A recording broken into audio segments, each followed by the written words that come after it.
First item on the agenda is apologies for absence. Thank you, Presiding Member. I've had apologies for absence from Councillors Robert Francis Davis, Fiona Gordon, Beverly Hopkins, David Hopkins and Andrew Stevens. Paul Lloyd as well. I think Paul gave his apologies. He did, yeah. Any others? Councillor Mike Day. Councillor Mike Day. Mike Lewis put his hand up as well. Yeah. Councillor Lewis. Councillor Joe Hale. Councillor Hazel Morris, please. Oh. Thank you. Sorry, and Councillor Oliver James as well, please. Thank you. Okay, the next item is disclosures of personal and prejudicial interest. Tracy isn't available this evening, but I think we've all had notification. Yes, Presiding Member, I can. Oh, Debbie's there. Sorry, yes, Deb. take through the monitoring officer has circulated an email on potential interest on today's agenda. Perhaps I can highlight those briefly for you. Agenda item 12, Councillors' ICT allowance policies. The amendments proposed in this report will directly impact on those who are Cabinet job share councillors and those who live in the same household and receive a telephone allowance, personal interest only. Agenda item 13, contribution towards cost of care and personal allowance. Again, this is a full information report. No interest to declare on this agenda item. Agenda item 14, this is the conferring title of Honorary Alderman, Honorary Alderwoman. Again, depending on how, I'm referring to Tracy's email here, so you'll have read this hopefully and had time to consider it. But depending on how well you know any of the nominees, you may have a personal and prejudicial interest in this agenda item. The relevant part of the code is 10.2c, and this is where a decision affects the well-being of a person with whom you have a close personal association. Now, the code says that this will include close friends, colleagues with whom you have a particularly strong connection, and close relatives. It does not include people who you come into contact with in your role as a member or a casual acquaintance. So you need to give some consideration to whether that relationship is a close personal association. I mean, agenda items 15 and 16, shouldn't really be any member interests on those agenda items, but there will be some officer interests to be declared on those two agenda items. Thank you, Presiding Member. Okay, we move on then to item. Oh, sorry, you need time to declare interest. Sorry, I'm jumping the gun here. Councillor Doyle.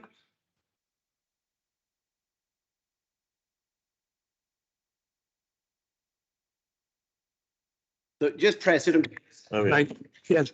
Item 19, Councillor questions, Part B, question 16, personal interest, because I'm a member of Glamorgan Cricket Club and St Helens Buccaneers. Councillor Black. Yeah, thank you, Chair. Councillors' questions. Question 8, I have a personal interest. Councillor McEttrick. Yeah, also supplementary question number 8. I'm a university employee, so I have a personal interest. Yeah, I'm the block declaration, item 12.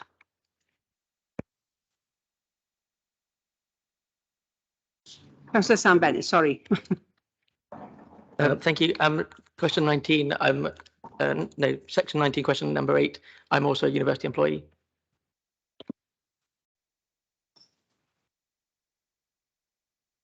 Agenda 19, question 4 with regards to Bracelet Bay. And I know my name is noted on that, but there was an error on it. Councillor Jeff Jones.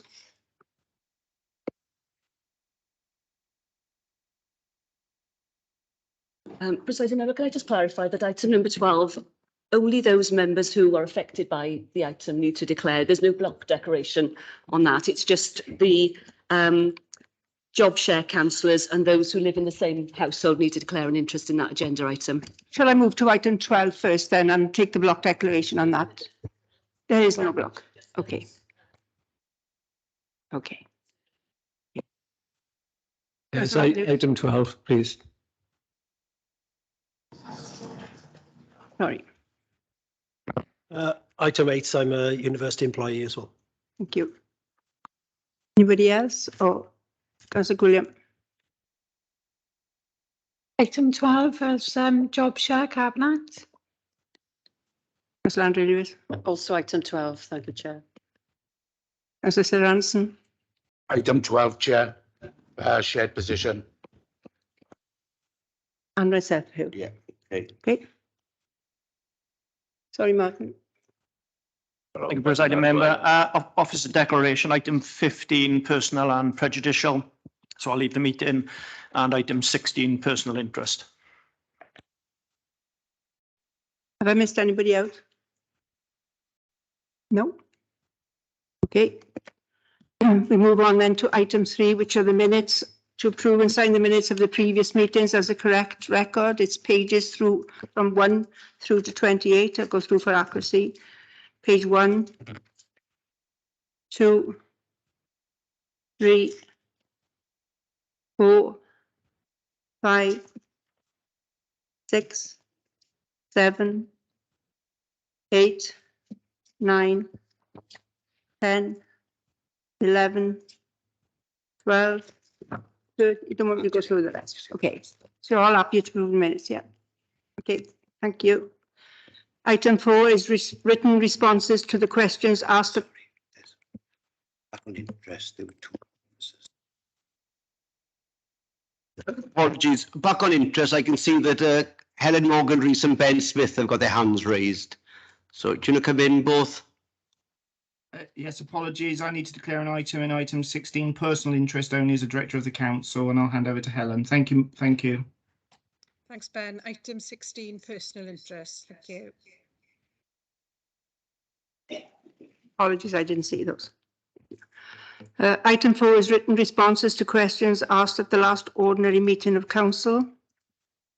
Item 5 is announcements of the presiding member, and I've got a few announcements to make, some of them on the Queen's birthday honours list. The Commander of the Order of the British Empire, the CBE, to Professor, I'm going to make a mistake reading these words out, it was Linda Wobi, services to racial equality and championing diversity and inclusion. Apologies if I pronounce any of these names wrong. The next is a member of the Order of the British Empire, which is the MBE, to Rosho Cifuentes, Chief Executive, Ethnic Minorities and Youth Support Team, Wales, services to the community in Wales. Dr. Umakant Ramchandra Dave, Consultant Physician, Swansea Bay University Health Board, services to the NHS. Emma Jane Lewis, Chair of the Roots Foundation, Voluntary Services to Young People in Swansea. Lynette Margaret Saunders, Chief Executive, Swansea Women's Aid, services to victims of domestic abuse in Swansea. And Gaynor Sullivan, Bonnie Tyler, services to music. The next is the British Empire Medal, the BEM, and that's to Gerald Gabb, services to historical research in Swansea. The next item is Constructing Excellence in Wales Award for the integration and collaboration. The YGG Tanalan project recently won the Constructing Excellence in Wales Award for the integration and collaboration. Congratulations to those involved and with the project, especially Claire Lewis, Education, Alex Harris and Jeff Pope, Building Services, the school, Kia and Stride, Truglawn. The outcome is a fantastic building for the pupils and the staff. The next item is Adam Hill, Director of Resources, Deputy Chief Executive's resignation. And you'll be aware that Adam has resigned as Director of Resources, Deputy Chief Exec. His final day, will be the 18th of July 2022. However, this is his final council meeting, and I'd now like to hand over to the Leader of the Council to say a few words. Thank you, Leader. Thank you, Presiding Member. Yes, just on behalf of Council, obviously, to wish Adam well. Adam joined us, as you said, a few years ago from the University West of England. He has been successful in securing a Chief Executive's post now in England, and we wish him well in that role. During his time here, of course, Adam came in as a Deputy Chief Executive and settled very quickly into the role of Deputy Chief, taking on responsibility for some of our partnership working, building strong and effective relationships with the police and other partners across the region. And of course, Adam has been instrumental in helping with our response to COVID during the pandemic, again, playing a critical role in that. So in the short period of time he's here, he certainly made an impact, and we certainly wish him well with his future endeavours. Councillor Holly. Work, here we are. Yes, thanks for Ryan. Can I support the leader in what he's saying about our Deputy Chief Executive who's now leaving? Adam, he has been very successful in the post, and he has to be genuinely concerned with everyone that he's been involved with, and the response, as the leader said, about when he worked on the COVID recovery was superb, and I wish him the best of luck in the future. Holly. Councillor Lyndon Jones.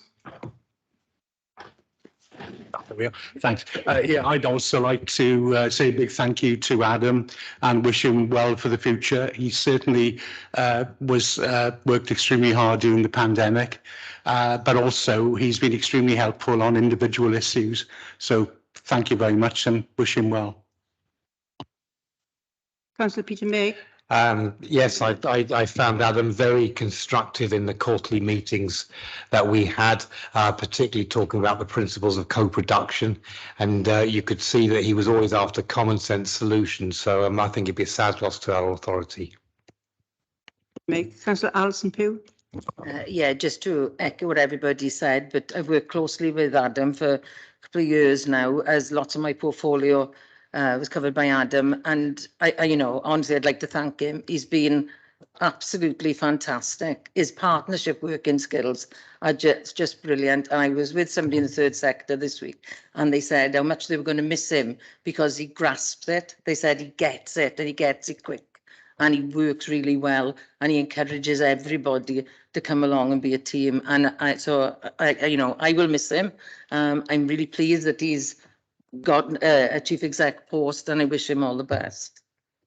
Thank you all for your comments. I got one more announcement, and that's the corrections and amendments to the council's summons. And it's item 14, conferring the title of Honorary Alderman, Honorary Alderwoman. The former Lord Mayor and former councillor Lawrence Bailey states that whilst he is greatly honoured by the intention of the council to confer him with the title of Honorary Alderman, he must respectfully decline accepting at this time. The report is therefore amended to remove former Lord Mayor and former councillor Lawrence Bailey in nomination from the recommendation. The next item is the membership of the committees, and the Uplands Political Group have asked that some further amendments are made. Democratic Services Committee to remove Councillor Sandra Joy and add Councillor Peter May, and the Organisational Transformation Corporate Delivery Committee to remove Councillor Peter May and to remove Councillor Sandra Joy. To add Councillor Joy, my fault. Yeah. Oh, to add, sorry, it says remove on here, sorry. Okay, it's not my mistake, okay, thank you. Okay, that's the end of my announcements, thank you. Move on to the next item, that's the announcements of the leader. Over to you, Councillor Stewart. Yeah, thank you, Presiding Member. I have no announcements this evening. Thank you.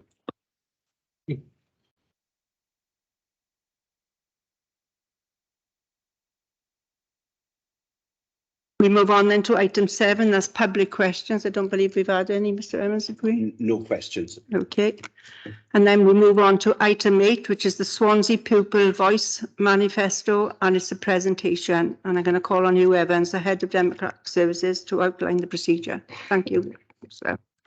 Thank you, everybody. Just there are 32 pupils here today to give a presentation. It was a little difficult to do it in the chamber, so instead we're having a presentation from the Gloucester room. But once they finish their presentation, they will congregate behind the arch in front of me, and you can say a few words to them then. So if you just bear with us a moment while they get themselves ready to commence.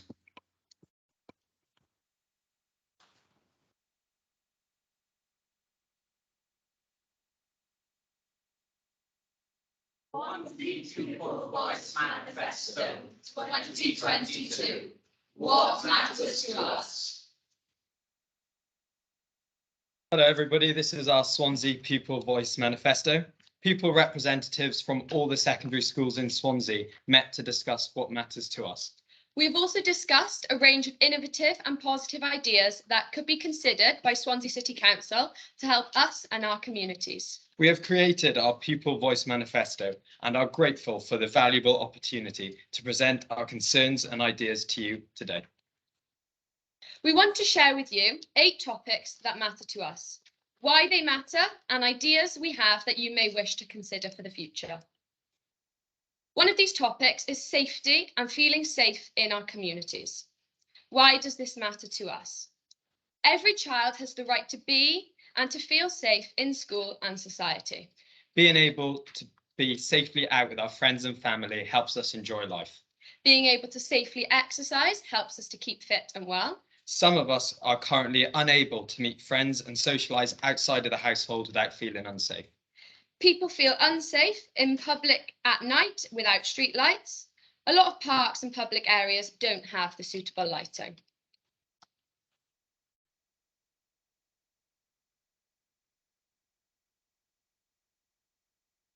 Safety and feeling safe in our community. It might help if in Swansea we could have help centre where people can feel safe and ask for assistance if needed in more areas, not just the city centre. more youth centres funded by the council. This should include accessibility for all children, for example, visible and invisible disabilities. A safe space for children with mental or physical disabilities would be valuable, where they can relax if overwhelmed and not feel judged.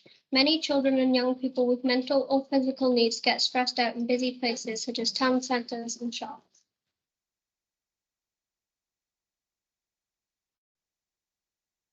Female safety and public sexual harassment. Why does this matter? Incidents reported recently in the media show that there is an issue with harassment. Young people and females should feel safe in their own community. Some of us often feel unsafe when out at night. People need to be aware of what to do in a situation and where to get help. We need to know the best ways of reporting harassment. All genders need to understand what is appropriate and inappropriate.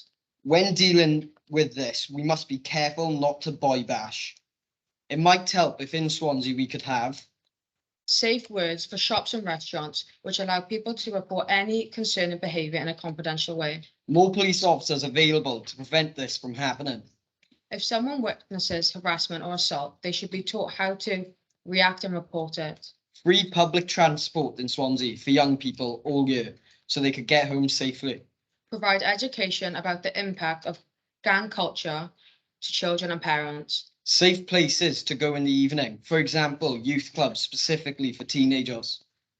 Safe exercise areas across the city. Making sure new buildings have safe lighting and routes, for example, the new arena.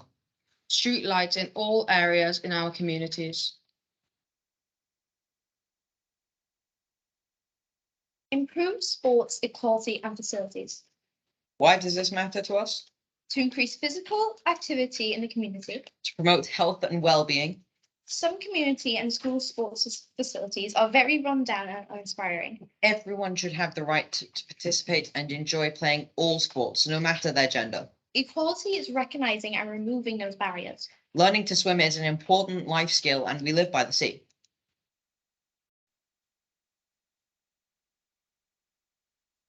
Improved sports, equality and facilities. It might help if in Swansea we could have more schools and clubs to have girls' teams and more inclusive teams. Invest in more money into sports facilities. Improve training and coaching opportunities across Swansea. Swimming pools local to communities. Swimming lessons are costly and unfortunately a large number of young people are unable to swim. Greater accessibility for all children to play areas and beaches in Swansea. More accessible transport, including buses. More safety measures in gyms so people can exercise freely without any stress, and better accessibility to changing areas.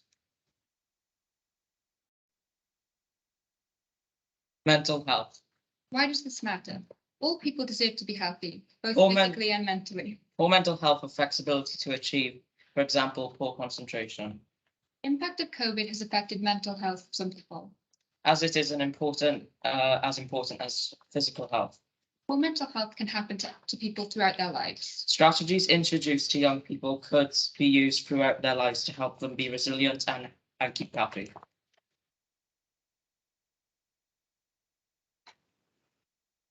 Mental health. It might help if in Swansea we could have shared information about helplines on council social media, more free outdoor gym equipment to allow people to exercise in the fresh air. Free bus scheme should run all year to help people socialise and meet up with people outside their household. Educate parents and carers on the impact of mental health. More help from external agencies. Improved accessibility to support young people, i.e. face-to-face support. Class charts being used in all schools because the wellbeing tracker is really effective. Cheaper activities to help promote positive mindsets. Greater funding for support in schools, e.g. counsellors and therapists. Support and rehab centres for children with phone or social media addictions. Climate change and environmental awareness. Why does this matter? Our future is at risk. If we improve things, future generations can live safely on the planet. We want a nice place to live. To change the world, you must start small, but together we can change the world. Trees put more oxygen into the environment by absorbing carbon dioxide. By having more trees in Swansea, we can create a better atmosphere. Trees will also make our streets more beautiful. If we all make a small effort, we can make a massive difference. It might help in Swansea if we could. Ban single-use plastics in schools, such as plastic cups, cutlery, etc. Provide every pupil with a reusable water bottle, and all schools join plastic-free schools. To increase the use of solar panels on school buildings. Plant more trees in our inner city areas, which are full of pollution from congestion. More rubbish bins for recycling in schools, homes and our communities. Compost bins for schools and houses. Better city-wide recycling wheelie bins for all of our areas to help recycle and not have pink rubbish blown across our communities. Raise further awareness for community litter picks. Investigate new ways of capturing natural energy, such as wind, solar, etc. Cheaper public transport to reduce use of cars.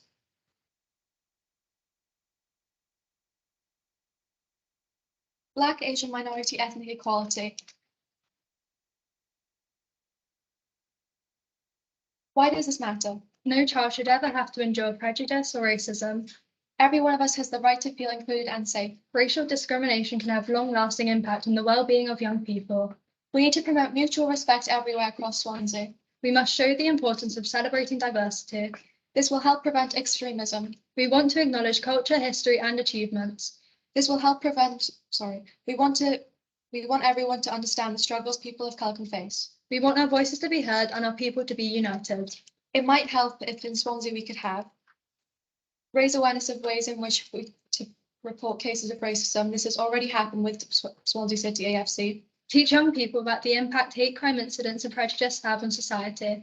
More opportunities for diverse representation in Swansea, for example, council committee members. Celebrating diversity with inspirational talks, for example, in Castle Square, social media posts from council.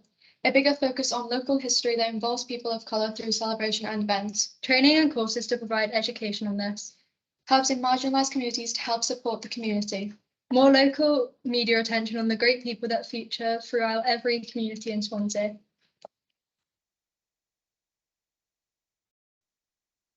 LGBTQ+. Why does it matter? Everyone should be happy being themselves. The LGBTQ+ community must be supported to live a happy and safe life. Promoting tolerance and respect, celebrating individuality, kindness and empathy is really important. It's important for everyone to feel accepted, safe and comfortable in their local community. Stereotypes and negative connotation regarding the communities should need to be removed.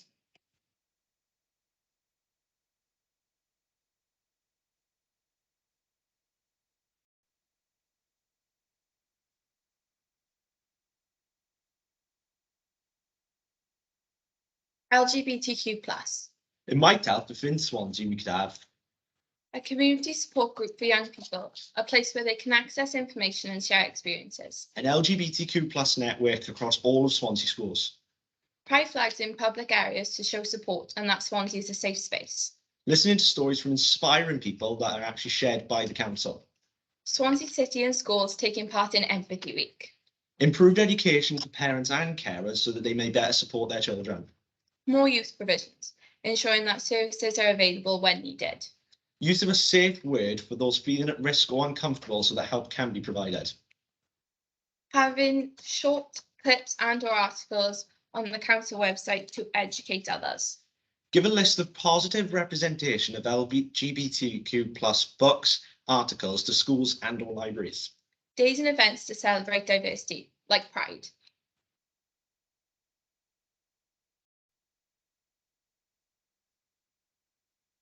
Visible and invisible disability awareness and equality. Why does this matter? Voices of those with disabilities need to be heard. We need to ensure accessibility on a practical level and well as a principle. To combat stereotypes and make sure we have equitable representation. To help us gain confidence in expressing ourselves. To make sure all children are helped to find their own voices and to make them heard. To make sure all children are able to make choices about what we learn in school. To enable all children to make choices about what happens to them in their day-to-day lives. Visible and invisible disability awareness and equality continued. Why does this matter? To build skills and resilience so that we can do more things for ourselves. We want to be able to do more things on our own, maybe away from our parents and carers. For people with disabilities and those without to interact and engage with each other in a meaningful way. People need to be able to understand and identify invisible disabilities. To prevent prejudice and hate crimes. And to create more considerate and end empathetic citizens.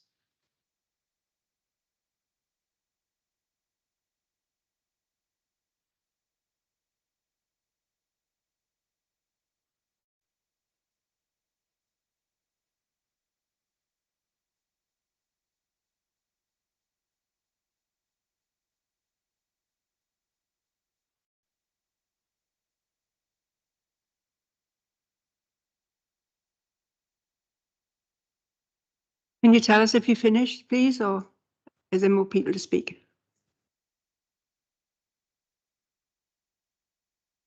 There's not working. The sound isn't coming through. Sorry, I think the audio was not working for the video then. If we continue with why visible and invisible disability awareness and equality might help if in Swansea we could have improved education and terminology in relation to disability. Good working examples shared, for example, the relationship between the Swansea City AFC and Disabled Supporters Group. Greater education among services that we use outside of school and how best to talk and listen to us. Greater representation in consultation groups for young people with disabilities. Greater signposting and discussion and awareness about our needs across Swansea, maybe through Swansea Council social media. More youth groups for young people with disabilities, maybe even with mainstream pupils. More information available to our parents about what services and activities there are for us in the community. Better toileting and changing areas spread across Swansea so that we can be outside in the community more. More accessible communication in recreation areas across Swansea. And more recreation areas for us so that we are safe and accessible.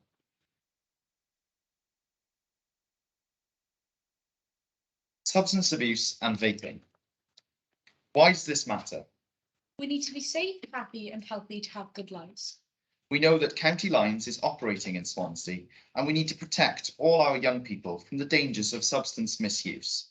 Children being exposed to substance abuse and vaping can affect them both physically and mentally.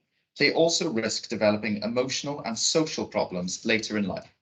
There can be a lot of pressure on children to participate in such activities. Some children can be at risk of being pulled into gangs and selling drugs. It might help in Swansea if we could have better information shared about the dangers of county lines, what to look out for and what to be wary of. A support group for people who have participated in substance misuse. Research into where the substances are coming from. Better information on the dangers of vaping for children and their families. Showing parents what drugs look like, so they know how to look out for and protect their children. Syniad olaf llais y disgybl Abertawe. A fod ar cyngor yn gallu darparu cyflwyniad awgrymoch chi wnaethon ni mwyn rannu gyda disgyblion ym mhob ysgol. Swansea Pupil Voice, final idea. Could the council provide a presentation on you suggested we did that we could share with all the pupils in all schools? Diolch.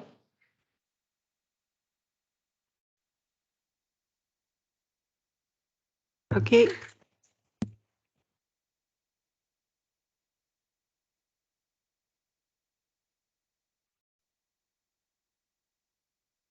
Diolch and thank you very much. I'd like to call on Robert Smith to respond, please. Personally, okay.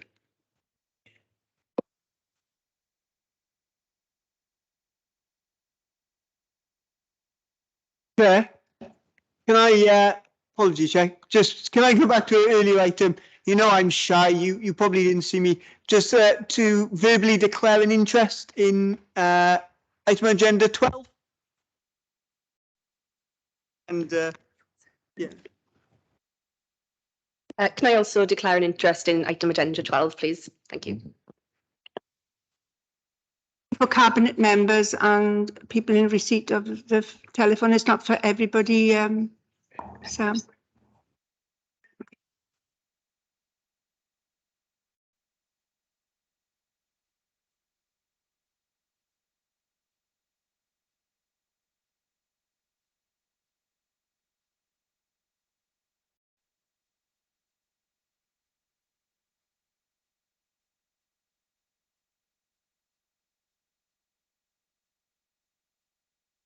Diolch, children, and thank you. I'm going to now hand over to Councillor Rob Stewart. No, if Rob wants to speak first. Thank you, Presiding Member. On behalf of Council, can I first of all thank you for that presentation. It was fantastic. I was so impressed with the vision that you have and the way in which you identified and tackled the issues that you have seen. And you know, for me as leader of the council, I'm really pleased that what you see as the issues is also what we see as the issues. And I think that the positive thing that I've taken from this is that the people who are coming through our school system and who will shortly be coming into the world of work and hopefully in time filling places in this chamber have a really great vision for the city and the world that we are trying to create.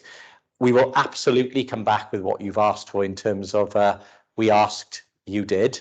And I think the one thing I can give you real confidence on is actually tonight in the council we'll be talking about some of the very things you're asking about and that we'll be taking them forward right now. So we'll come back with the full list, but I'd like to again thank you on behalf of council, and I'll hand over to Councillor Robert Smith, who's the Cabinet Member for Education, to say a few more words, but thank you from me.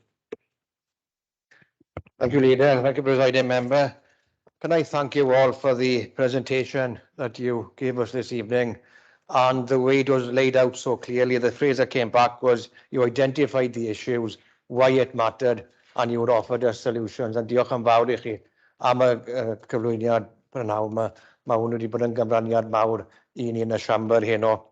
I jotted down some of the issues you talked about. You talked about safety, well-being, the opportunities for young people, sustainability, equality. All of them are issues that are of major importance to us here in this chamber, and we thank you for giving your perspectives on them. What we want is for this to be the start of a conversation, that we talk to you, engage with you and other young people across Swansea as we move forward as a council to address many of those issues that you quite rightly identify this evening. But I think we all in this chamber will say that you've done yourselves and your schools proud this evening. It shows the maturity and the level of understanding that we have in our schools in Swansea. So diolch yn fawr I chi am fod yn cyfraniad mor werthfawr heno. Diolch yn fawr, thank you.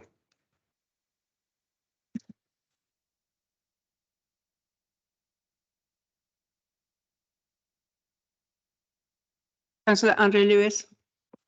Thank you, Presiding Member, and thank you all for an absolutely superb presentation. It is really good and heartening to hear what's important to you. I know that Councillor Robert Smith and the leader, Rob Stewart, have already spoken to you, but I have to get to my feet in terms of the climate change aspect, particularly as the climate change lead cabinet member. We are talking about your futures, and everything that we do to act is going to impact specifically on you. And so Swansea Pupil Voice is going to be really important in terms of informing us going forward as to what we do and what's important to you. Absolutely, the message that you put in your presentation today about small actions really count. Small actions add up to big impacts. So I've taken that message on board. I'd be happy, you asked, we did. I'd be happy to respond to you on that element, but thank you all very much. And I look forward to us continuing the conversation and the engagement with you as the young people of Swansea in terms of helping us to inform our way forward. But thank you very much for an excellent presentation this evening.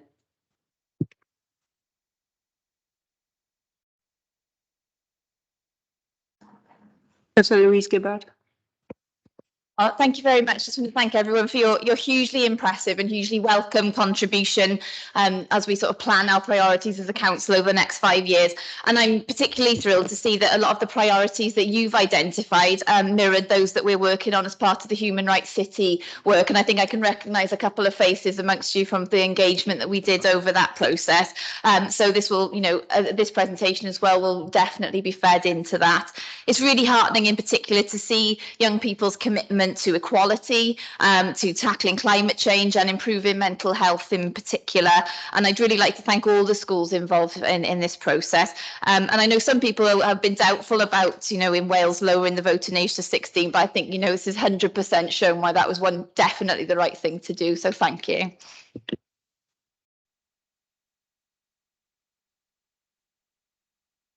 Councillor Alison Pugh. Thank you, Presiding Member. I don't want to repeat what everybody else has said, but obviously we could, because what you presented to us today was outstanding. The work that you've all done, honestly, everybody here is very, very proud. And we, as cabinet members, we can all work with you. We can all try and help make those aims. And every councillor in here, I'm sure, it doesn't matter of political party, we would all want you to be able to have all that you've put there in your lives. You've had a really hard time in COVID. Everything the research shows, the young people were the ones who were affected the most, and coming out of COVID now, we as a Labour administration, you will do everything we can to ensure that you do feel safe, that you do matter, that you have access to everything that you need. We are listening. And we pride ourselves on our co-production, and this is fantastic. And we want to take everything that you've said tonight and work on it. So I look forward to working with you in the future. Thank you very much.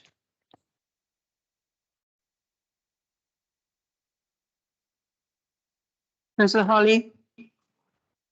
Thank you all very much. It's great to see all the schools coming together and producing this presentation, which I think got support right across the chamber.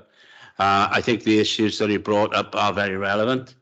And I think that in the policy commitment statement that the leader will be presenting later on, I think a lot of the issues that he brought up are in that anyway. I think you've done a really professional job in the presentation. I think you should be all very proud of yourselves for the way you've done it and the way you conducted yourself during the presentation. It takes a lot of time, a lot of effort to get to the levels that you've come to. And I think you should be very, very happy with what you've done. And I think it's a great credit to not just to yourselves, but also to the schools that you're involved in. And well done to all of you.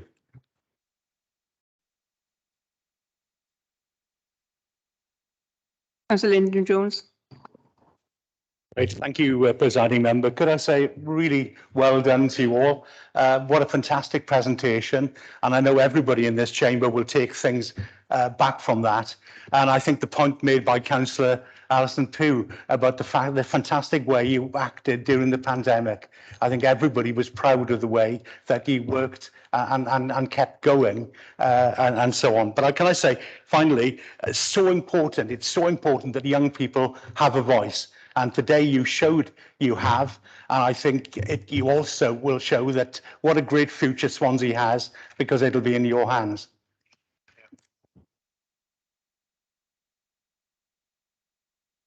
Councillor Peter May.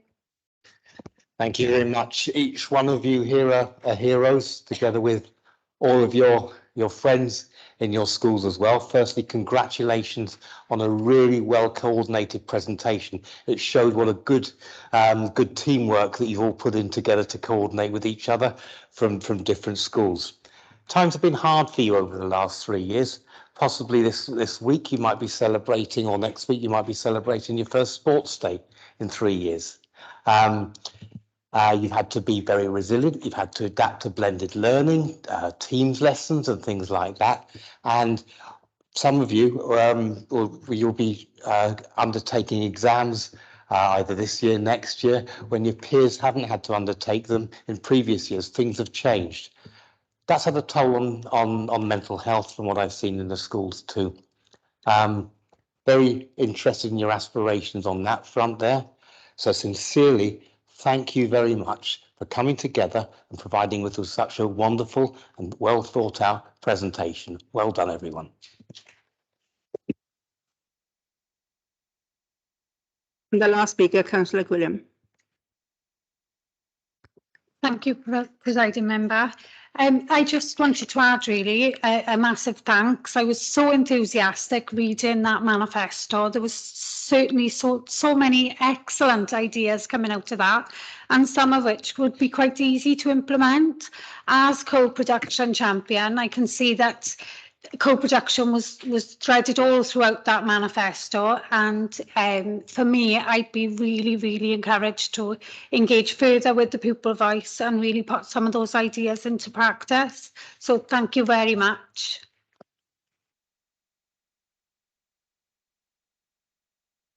Thank you all. I'm going to call on Kerry, who's going to speak.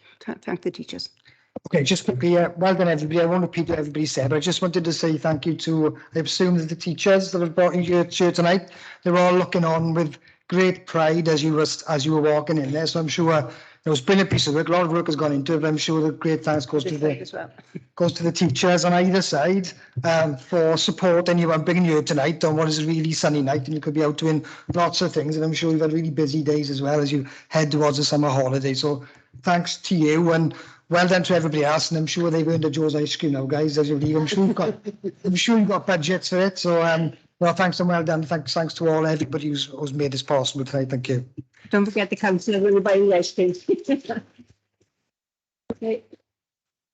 Diolch yn fawr pawb. Thank you all very much. That was an excellent presentation, and thank you all on behalf of everyone here. Well done. You must make your parents proud.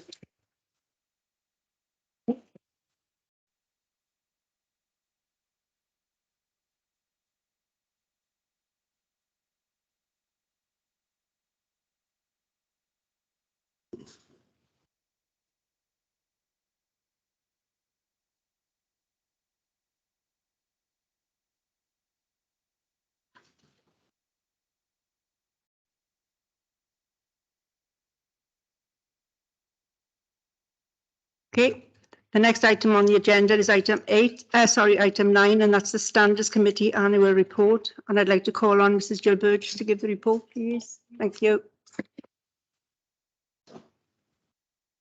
Thank you very much. Good evening, councillors. For those who don't know me, my name is Jill Burgess, and I am the Chair of Standards and have been a member of the committee since October 2012. I am grateful to the Council allowing me to present to you tonight the Standards Committee Annual Report, which covers the period 2021 to 2022. Alongside myself, there are 3 other independent members of the Standard Committee: Margaret Williams, Michaela Jones and Mike Lewis. The Community Town Council were represented on the Standards Committee by Community Councillor Philip Crayford, who, like myself, has completed his term, which enabled the Standards Committee to fully appreciate the issues facing community and town councils throughout Swansea. Councillors Oliver James, Mike Lewis, Graham Thomas also sit on this committee. The role of the Standards Committee is to promote and maintain high standards of conduct and probity in the conduct of councillors in Swansea. Each year we review the work that has been done and compile this annual report. The Standards Committee have been able to meet remotely and undertake some challenging work over the course of the year.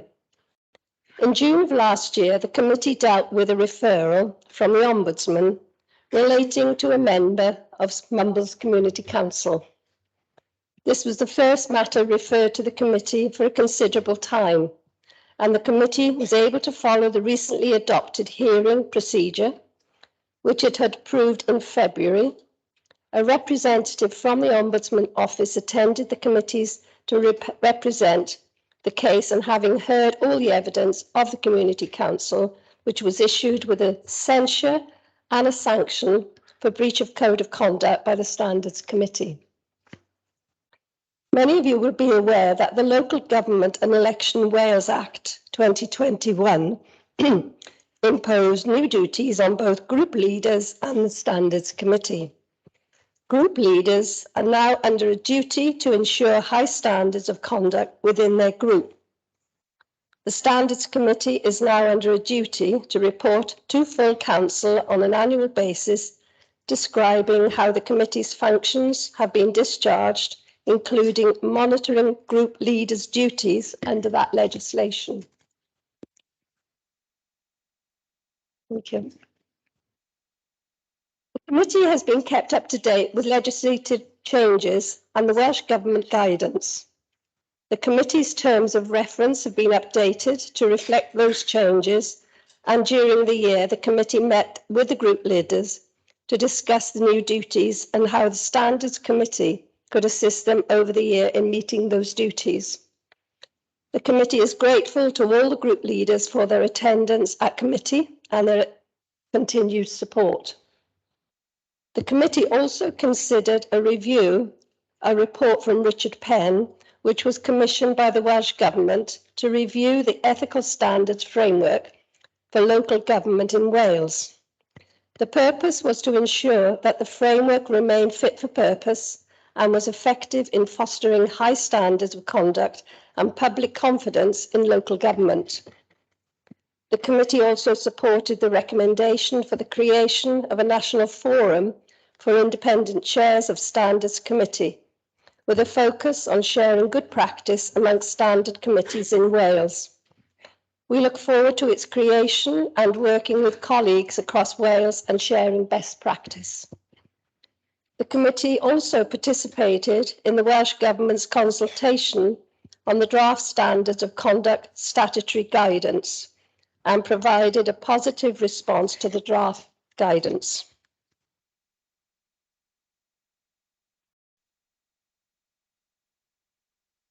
By way of assurance to the Council of the Committee, it feels that the conduct of members in Swansea is high, with many complaints being found to have no evidence of a breach by the Ombudsman. There were 27 cases referred to the Ombudsman where the Ombudsman decided not to investigate an alleged breach of the code, and there was one case investigated, but where the Ombudsman found that it was not in the public interest to take any further action. As I've already mentioned, the committee only dealt with one referral from the Ombudsman.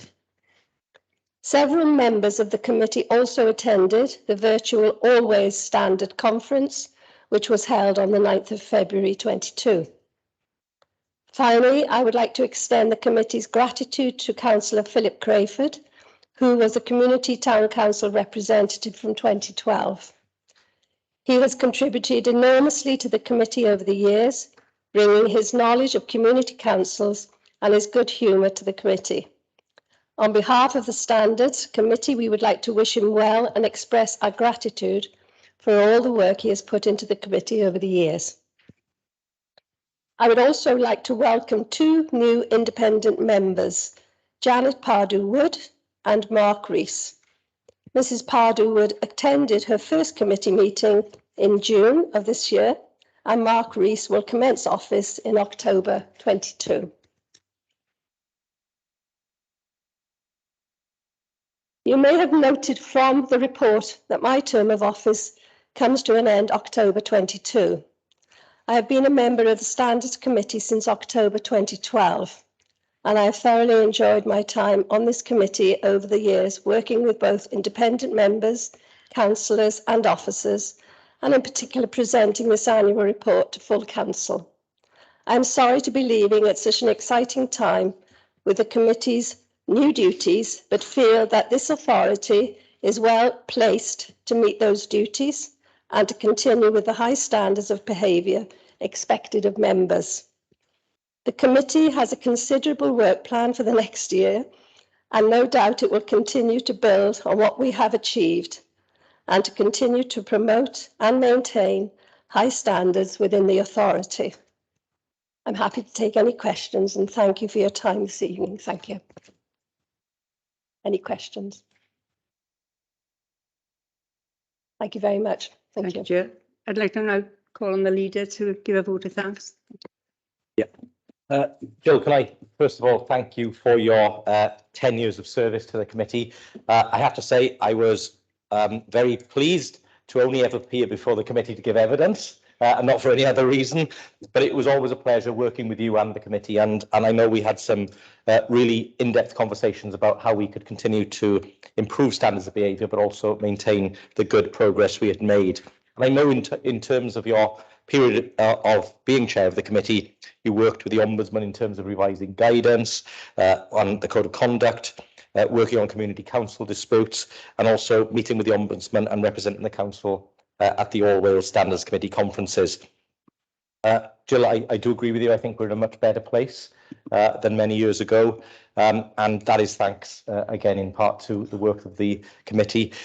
As you know, I've been an advocate of higher standards for a long time, and I continue to push for those standards to be extended to prospective councillors as well, because I think often that is where we find unacceptable behaviour is the period before people become elected members, and I do continue to push for that to be part of the remit of the Standards Committee and the Code of Conduct.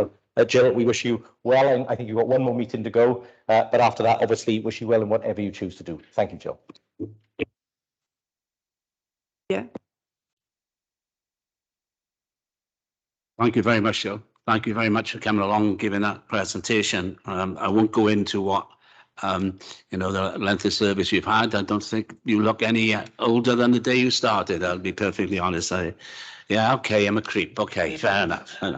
But the reality is, it has been a pleasure coming along, talking to Standards Committee, and it's nice to get a view from the outside of what people think of councillors, apart from when we go canvassing, when we get shouted at, and it's nice to have an intelligent discussion with you to see how we're going. And yes, standards have improved, but there's lots of reasons for that, apart from your good guidance and the guidance of the Standards Committee. I just wish you all the best in the future, and just hope to see you around, and good luck. Thank you very much.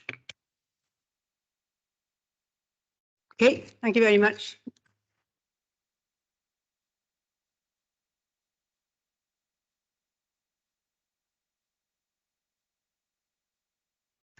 Okay, I'm now going to use my chairman's prerogative to bring the next item forward. So it's going to be the notice of motion.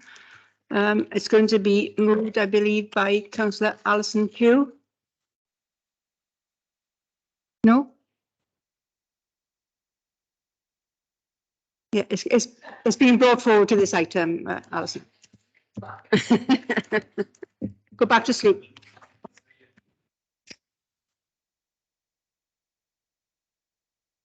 We've got 5 minutes, Alison, to move the report.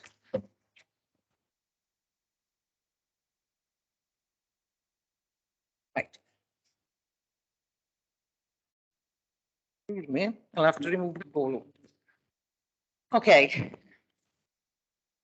I'm here today to move this awful situation, this notice of motion on the Rwanda deportation policy, and it's absolutely tragic that we even got to be here having to try to stop this. Not only is this. Oh, okay. Can you hear that, David? Yeah. Yes. Okay. Not only is this racist proposal to send asylum seekers to Rwanda unacceptable, but it is a breach of international law. a one-way ticket, a barbaric act towards vulnerable people, people who have risked their lives and all they have to try and come to a safe haven.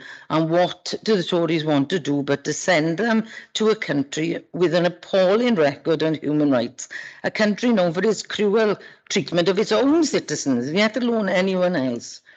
As Cabinet Member for Asylum Seekers and Refugees, I hear the most horrific stories and see the grief that people will never get over.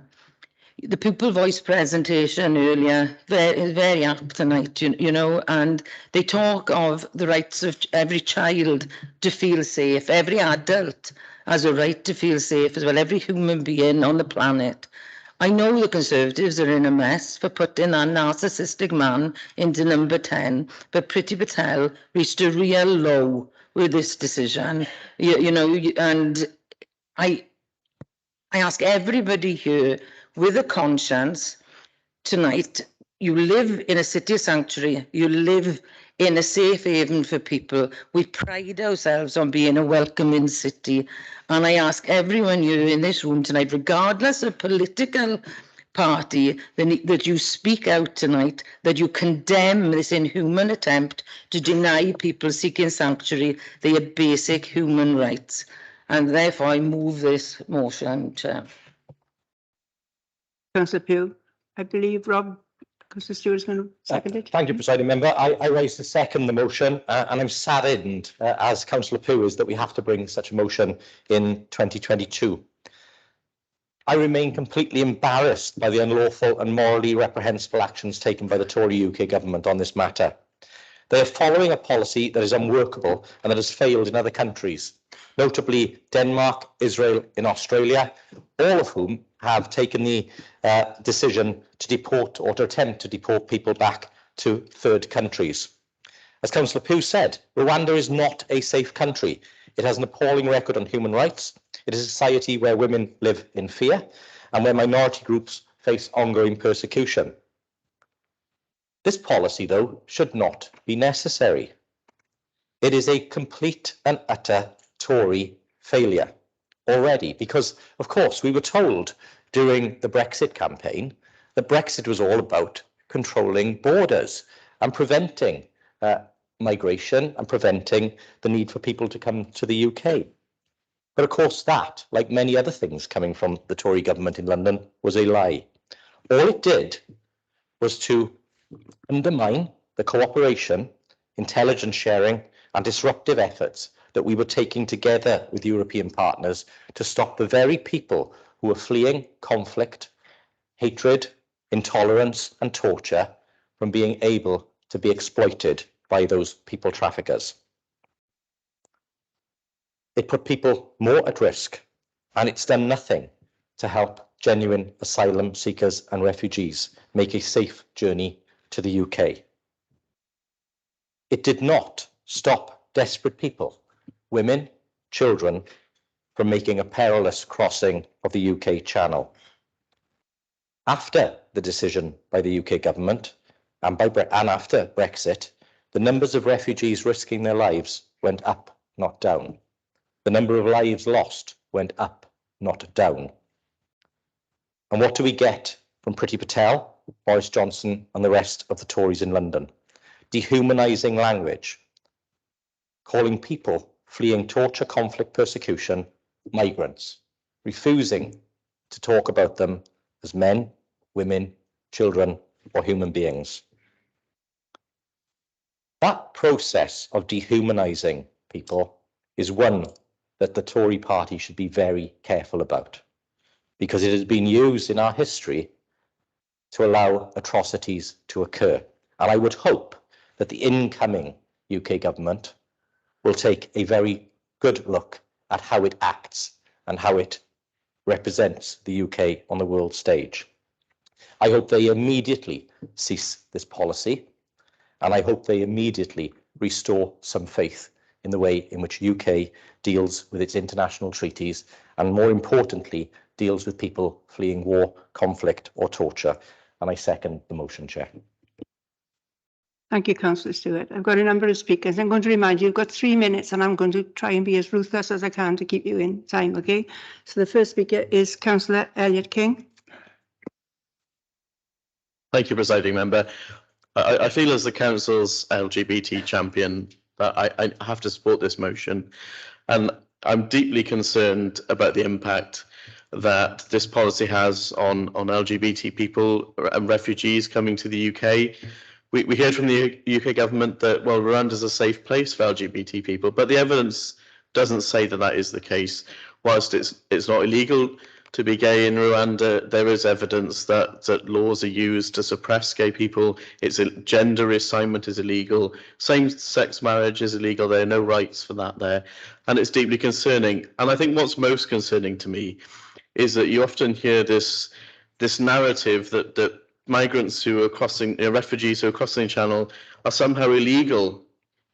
But what we have to remember is not everyone has an official or so-called legal means to enter the UK. And I saw a very good example in Pink News the other day, where they posed the example of a lesbian woman, say from a country like Iran, who she's probably married because she's forced to be married. She doesn't have access to her passport because her passport's controlled by her husband. How is someone like that able to come through to the UK by so-called legal routes? And that's what we have to consider. Each of these individuals coming across as refugees have taken great risks and taken great personal risks to do that. It's not something that they do lightly, and we have to move away from this rhetoric of calling them illegal. Thank you. Councillor Chris Holly, please.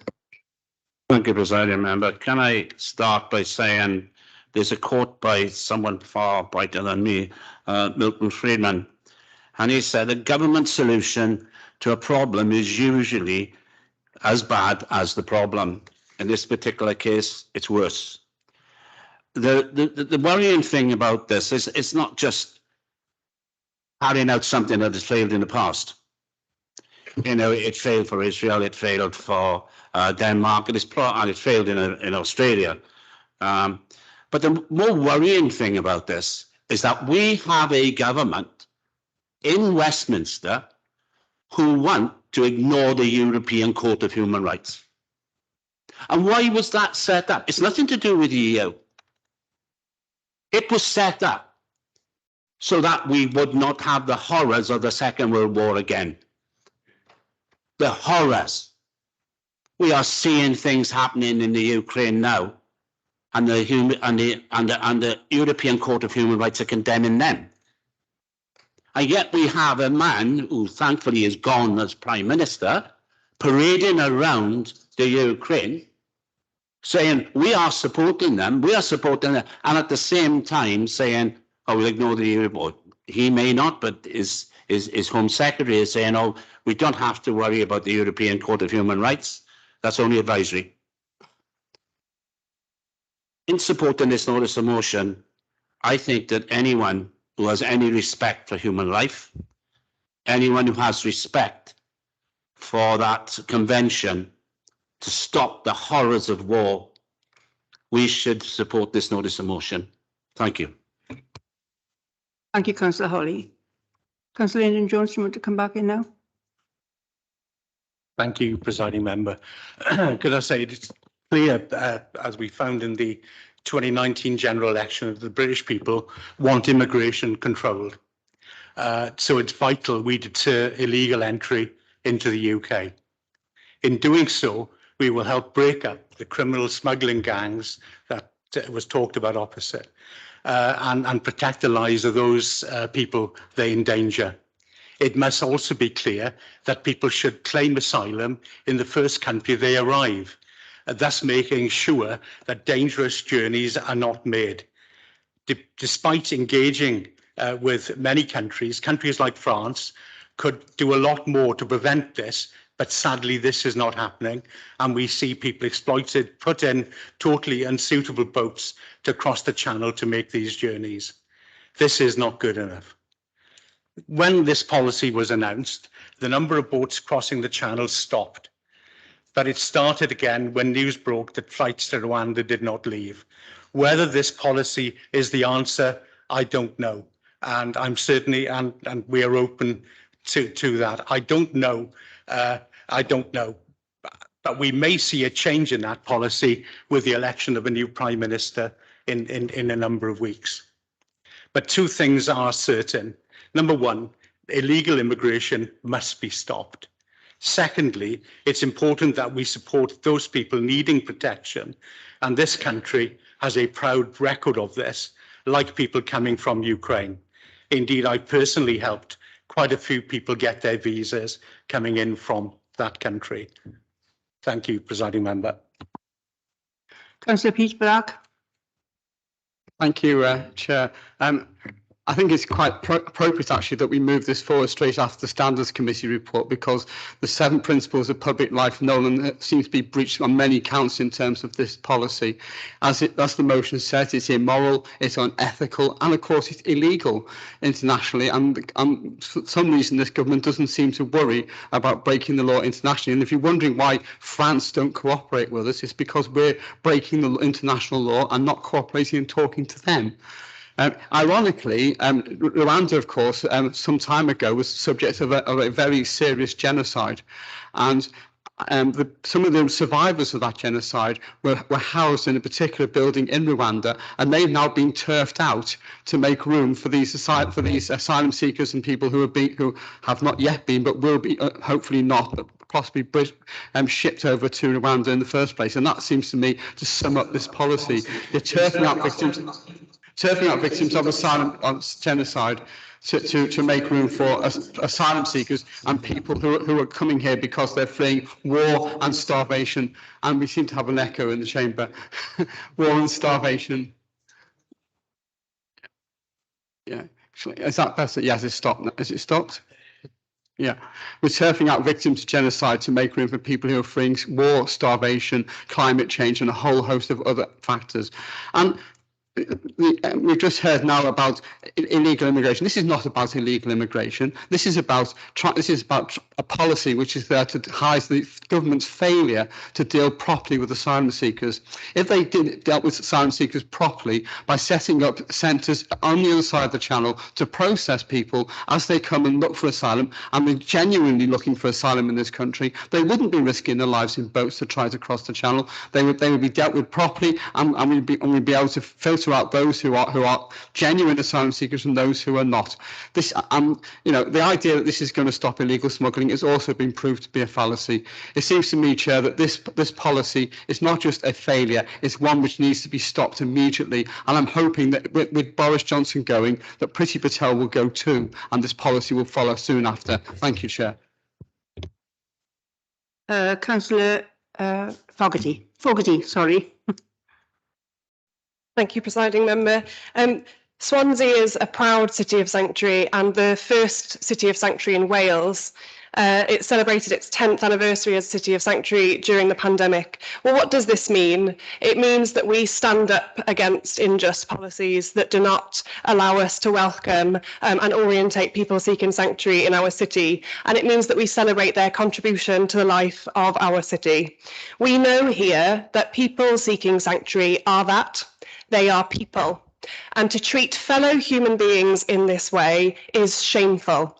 To treat the most vulnerable, the most in need of protection and support in this way is, well, there's really no words.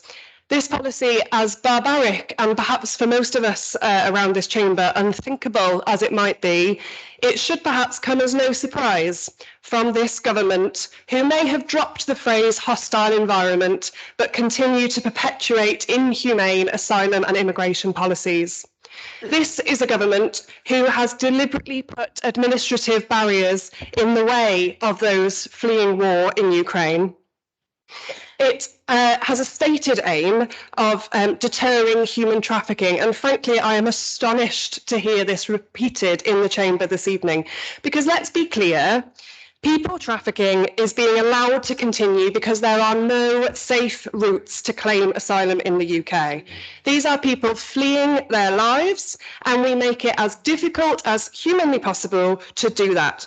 So instead of wasting valuable public resources on flying vulnerable people to Rwanda, The government, if we can call it that today, should be working with our international partners to enable safe passage for those who need our protection. And when people seeking sanctuary arrive, it is local people who are best placed to welcome and orientate them. And in Swansea, I'm proud to say, they stand willing to do so.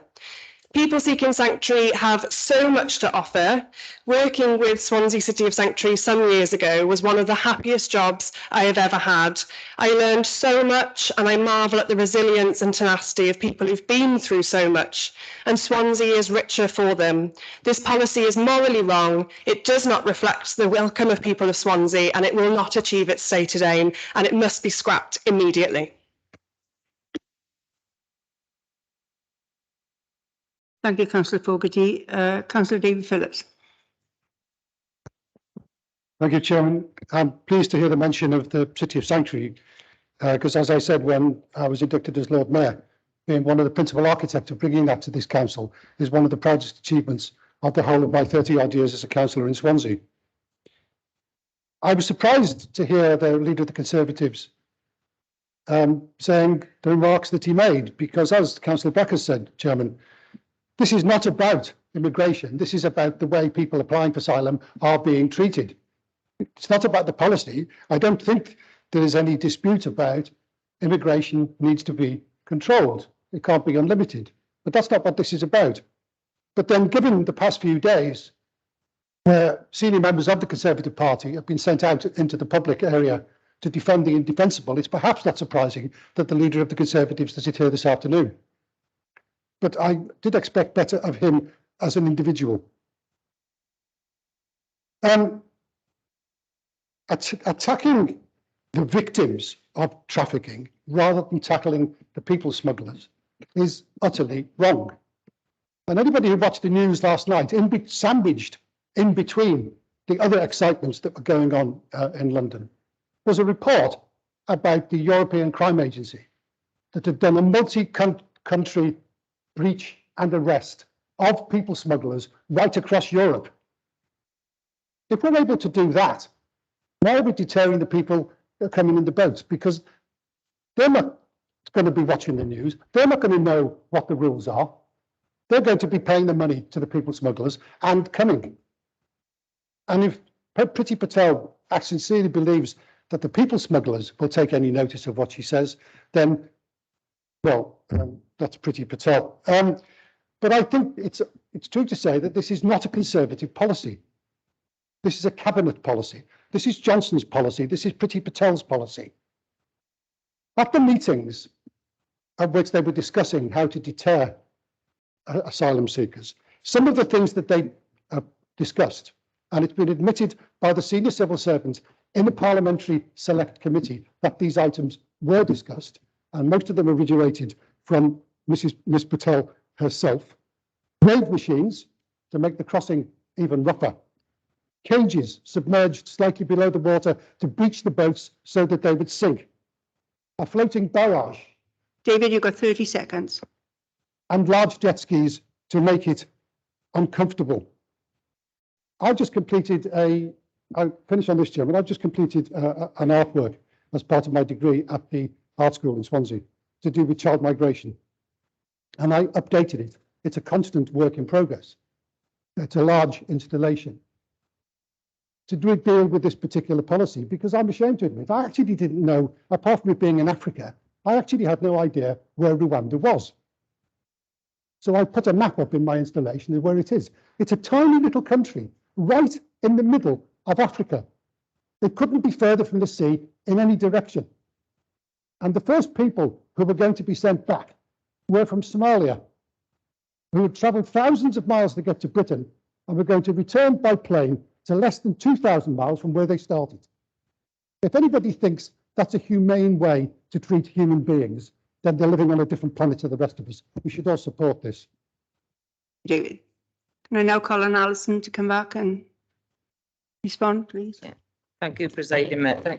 Thank you, Presiding Member, and thank you for the passionate speeches that we've heard tonight. And you know, as Councillor Phillips have just said and everything, and Councillor Black along with everybody else, you know, the way that they're going around this is just absolutely awful, dreadful. People cannot seek asylum until they land in Britain.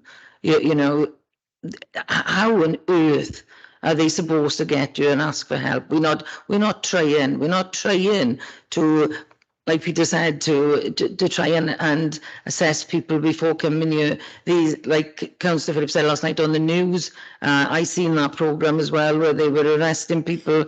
They need to arrest a darn sight more of them because they're making a lot of money off people. They're not even providing safe boats. They're not, you know, sometimes they haven't got enough diesel in them to even get them across the channel. It's all a money-making business. And for the Tories then to treat people like this, Rebecca said earlier that, you know, that about the City of Sanctuary, and I'm really proud to work with the City of Sanctuary. I love being with them, and I was with them at an exhibition the other night, and that was about refugees, and it was based on positive stories and everything, you know, which were heartwarming. But we can't forget what people have been through to try and get here, and we have no rights to treat people like this, you know. So I call for a name vote, presiding member, please.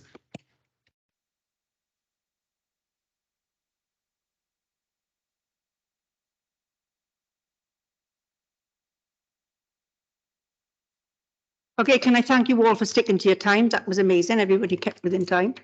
So can you move to the vote, please? Thank you, presiding member. Just for you to understand how a named vote works, I will read out your name, and the only answers I want to hear are whether you are for the motion, so just say for, if you're against, or whether you're abstaining. So I don't need any other words, just for, against, abstain. Councillor Cyril Anderson. For. Councillor Matthew Bailey. Please use your mics for the people online and listening in to hear as well. Councillor Sam Bennett. Councillor Patience Bentu. Yeah, sorry, you turn your mic off, Councillor Locke. Oh, sorry, for. No, can you turn your mic off? Oh, sorry. Councillor Patience Bentu. For. Councillor Peter Black. For. Councillor John Curtis. For. Councillor Adam Davis.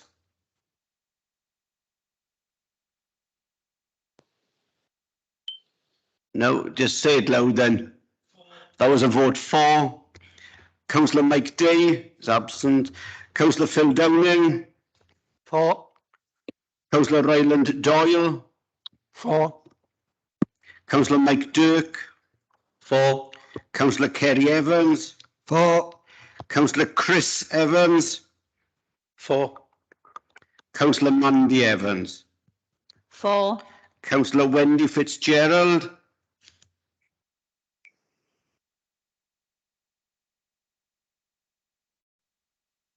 She's now left the meeting. Councillor Rebecca Fogarty. For. Councillor Robert Francis Davis, not sure. Councillor Nicola Furlong. For. Councillor Louise Gibbard. For. Councillor Fiona Gordon is apologised. Councillor Kevin Griffiths. Councillor Hayley Gwilliam. For. Councillor Terry Hennigan. Councillor Victoria Holland. For. Councillor Chris Holly. For. Councillor Paxton Hood Williams.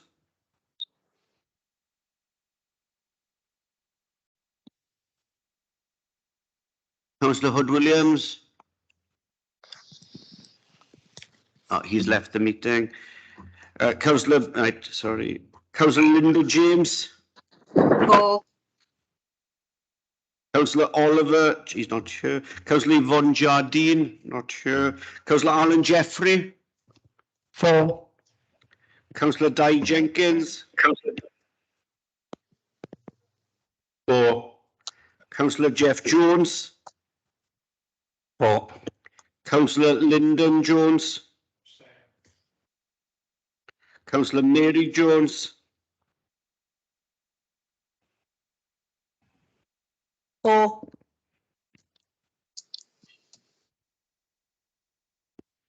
Councillor Matthew Jones.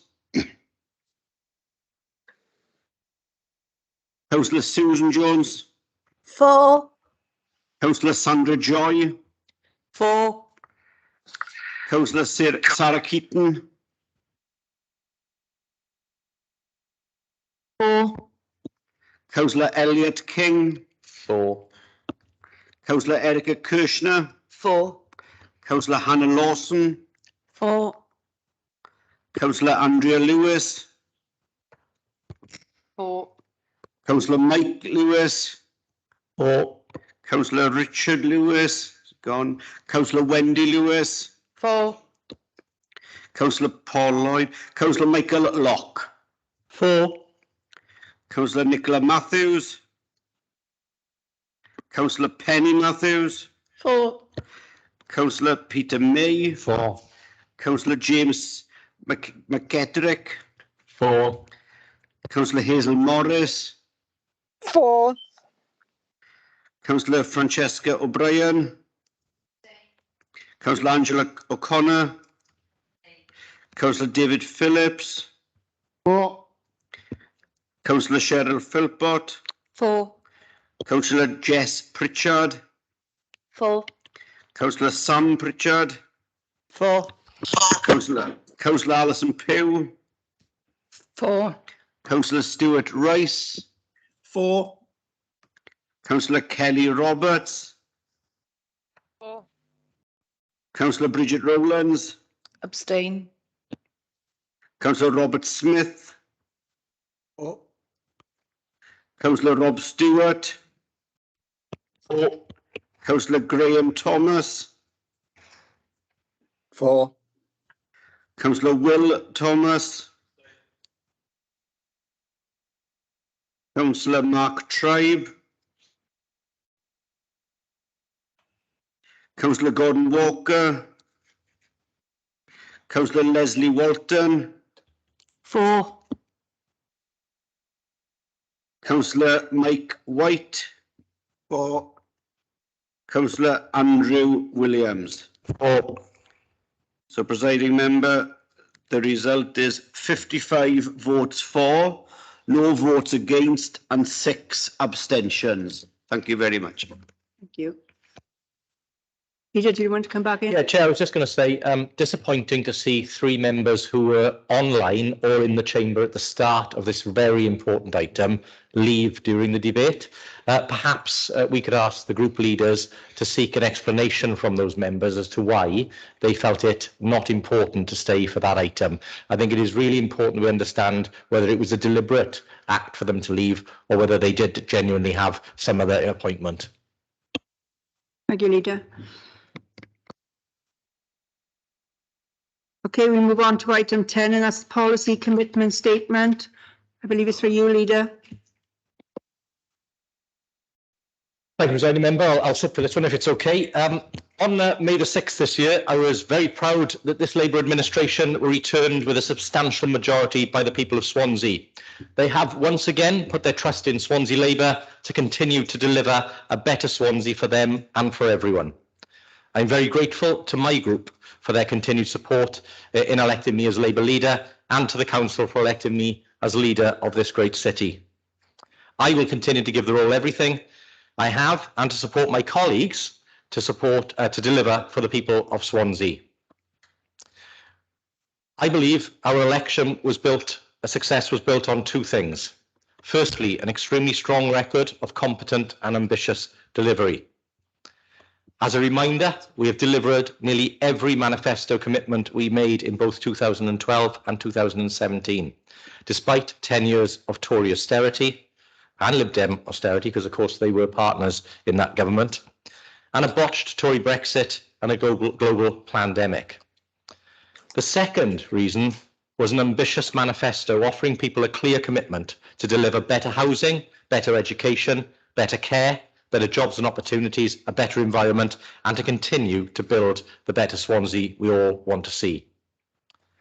Whilst being returned to power with such a large majority is a wonderful thing, it brings significant responsibilities, challenges and obligations, but also real opportunities. And now we will turn our attention to delivering on our manifesto commitments. Quite rightly, those manifesto commitments will now evolve to become the key corporate commitments of this council and the administration's programme of delivery for the next few years. Therefore, presiding member, I'm very pleased to be able to lay out the headlines of our key commitments over the next 100 days and beyond. Some of these are already in progress, some will be completed in the next 100 days, while others will be commenced and delivered over the term of our administration. Education has and continues to be our top priority. In the last term of council, we committed to invest over £1 billion in education, schools and children, and we achieved that. We delivered new schools and better facilities, as well as raising Swansea's relative funding position from the low point that we inherited from the previous administration. We delivered on that, and again, we will deliver on this commitment to invest over £1 billion again this term. It will include over £150 million for new children's facilities, better facilities in schools, a range of new schools, a new special school, as well as record investment in teaching and learning. We believe excellence in education and providing every child with the best start in life and supporting them to reach their potential and be the best that they can be. And we saw evidence of that on show tonight with a Pupil Voice presentation. Members may know that we've recently had an Estin inspection, and we remain confident that we are delivering on that commitment of excellence. However, we will have to wait till September to know if we have achieved that aim. We have invested heavily in care. During the pandemic, the true value of our care services for vulnerable people in our communities was visible to the wider public as we cared for people and kept them safe. Our care staff are the true heroes of the pandemic. They deserve our continued support, and we will commit to continuing to invest significantly in our care services over the coming years, pledging over £750 million for the term of this council. But it's not just about securing that extra investment for better services, it's about ensuring those services are delivered in the best way. Unlike the Tories, we know public sector workers provide high quality services without profit or self-interest, and we will work with the Labour Welsh Government to ensure more of our care services are delivered directly by this council and not the private care sector. How different this is from the Tories in England, who are slowly dismantling the NHS and bringing in more and more of private sector influence, friends, and operators to run the services in England. How different, of course, this is from the local Tories and independents sitting opposite, who tried and failed to privatise our care services during their term in office. We will never do that. We will only grow our directly delivered care services. We also know how valuable our local area coordinators were during the pandemic, working alongside local members, volunteers and third sector organisations to support communities during the pandemic. Local area coordinators will continue to work alongside local members and community workers in wards to deliver prevention services and enable us to deliver on our commitment to keep our people living independently for longer in their own homes with dignity and respect. Housing. We successfully delivered on our promise to provide the best quality, low energy new housing for the people of Swansea. And we also invested over £500 million to upgrade our existing council homes during the last term of council. This was not only the right thing to do because it provides people with high quality modern homes, but it also allowed us to protect some people from the energy increases that others have felt. Isn't it absurd that this council, in the last term of its government, built more low energy homes than the last 5 years of the Tory government nationally? Isn't it strange that a council in Wales with limited resources, but with the right commitment, ambition, determination and team, can deliver more homes than a national government of the 5th richest nation in the world? We helped more people into quality housing than they have done. On climate change, we lead as well. The energy crisis will see household bills rise to over £3,000 a year this autumn. Or to put it another way, that will mean many homes topping up £50 every 4 or 5 days. People will not be able to afford it. It will be simply unaffordable for many families. The UK government and whoever its leader must grasp this nettle and provide help and support to the people in this country who need it. And we will again commit to passing on that support as quickly as we can. And of course, we were the first council to ensure payments went out to people who need it so that they could protect themselves from the rise in energy bills. The energy crisis is a clear signal that the energy system is broken and that our reliance on fossil fuels needs to end, and end quickly. We have committed to be a net zero council by 2030 and a net zero city by 2050. To do that, an ambitious plan is being finalised that must be delivered. This plan will include a delivery of a solar farm at the former T. John site, enhancing and expanding our green fleet of vehicles, supporting the delivery of the Blue Eden project, twice cancelled by the UK government, the delivery of hundreds more low energy homes, and continuing to improve the energy efficiency of our existing stock. There will be more LED low energy streetlights, and we will continue to plant thousands of trees in our communities. We will continue to invest in more green infrastructure in our cities, towns and villages. Again, we could be further ahead as a country, meeting the challenges of climate change head on, but there's been a significant lack of leadership by the UK Tory government. Just remember, 3 Tory Prime Ministers have cancelled electrification of the main line to Swansea, leaving dirty diesel vehicles to run in our region, whilst they redirected billions of pounds into providing improved routes in England, including nearly £100 billion for HS2. The Tories, as I said, cancelled the lagoon, despite their own report saying they should support it. And they removed or reduced the green levy discounts and other support to help households convert and switch to solar or to buy electric vehicles. All bad Tory decisions showing contempt they have for the environment and for the people of Wales and Swansea. But we will be there to support our communities, and we will continue to lead on this important items. In our communities, we will continue to ensure local members lead their local communities and, importantly, have the controls and resources to deliver on local priorities. We raised the amount of money that local members could control from just £1,000 per year under the Lib Dem independent administration to £10,000 a year. And in the most recent budget, I announced that we would increase this further to £15,000 a year from this year, giving each member £75,000 to deliver on their local priorities. In addition, we were able to establish the Economic Recovery Fund, which was initially set at 25 million, and we've indicated that we will raise it to at least 25 million to support local recovery in Swansea. Members have already been able to access over £12 million worth of support for local priorities, local businesses and their local community, to have the support that they need to recover from the pandemic. We are the only council providing this level of support, and we're the only council to put that under member control. In this term, we will continue the significant investment in all our communities in Swansea. I know that during the election campaign, or I should say in the heat of the election campaign, some of the candidates who are now councillors peddled lies that communities had not had investment or that they were forgotten or left behind. That is not true. Let me be clear. If communities have missed out, it's because members have not accessed the funds that were available to them or have not spent their budgets on the things that their communities believe are important. I know that my Labour colleagues did what was needed for their communities, as many members in this chamber did. We will continue to invest heavily in our communities, including undertaking the following. We will complete the replacement of bus shelters across Swansea. We will install new multi-use bins and replace dog waste bins with larger general bins.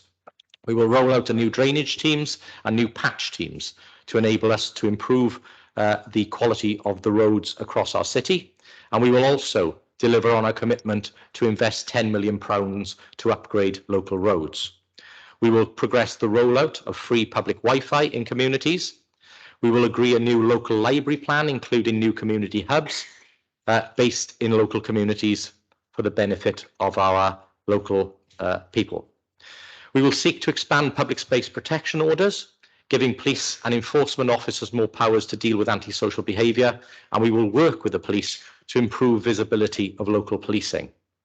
We will, alongside this, progress the rollout of the next generation CCTV system, which will enable a more flexible and capable system to help in deterring and detecting crime in our communities. As we spoke about earlier, we take very seriously our responsibilities as a city of sanctuary. We have committed already to become a human rights city, and this December we intend to make a further declaration on the International Human Rights Day. We will continue to demonstrate our commitment to human rights and to be a city of sanctuary, ensuring that everybody feels safe in this city. I'm again proud of our approach here and how starkly different it is to that of the discredited right-wing Tory government in London, as we've just discussed in the motion. Part of our plans for the city is about regenerating our city centre, our town centres and our villages, but also bringing jobs and opportunities for local people. In 2014, I set out a hugely ambitious plan to improve our city and economy, and to make sure that opportunities for people living or working in Swansea were available to everyone. In 2017, we successfully led the negotiations to secure the £1.3 billion Swansea Bay City deal. All of the 9 projects in that deal are now fully approved by both governments and are now in delivery. In Swansea, members will know that the City deal forms part of our wider ambitions for a successful economy in Swansea. We have already delivered the £135 million Copper Bay scheme, including the new Swansea Arena. We are currently on site delivering the second element of the scheme, which is the Innovation Hub at 7172 Kingsway, which will be home to over 600 well-paid jobs from late 2023. Again, in contrast to what the Kingsway and City Centre is now offering to what we inherited from the Lib Dem independent administration, where the high-polluting bendy bus and crazy one-way system led the Kingsway to be devoid of investment. I'm pleased to now confirm that regeneration in Swansea is moving forward with a new fantastic public sector realm, new linear park, and as a consequence, businesses are once again investing in the Kingsway. Were it not for our commitment to sign and drive the regional economic deal for South West Wales and for Swansea to be at the forefront of this, these economic changes would not be happening. We know from the continued discussions with members opposite that they would not have done what we have done, and they would certainly not have delivered the Swansea Bay City deal. They probably would not have supported the strategic decisions taken on borrowing by our 151 officer, who borrowed while rates were at historic lows. That decision has already proved to be correct. Borrowing for us was taken out at 1.9% and it is now above 3%. So Mr. Smith's decision was absolutely right, and I'm glad we supported him on that, and we will allow Mr. Smith a smug smile for the foreseeable future on that.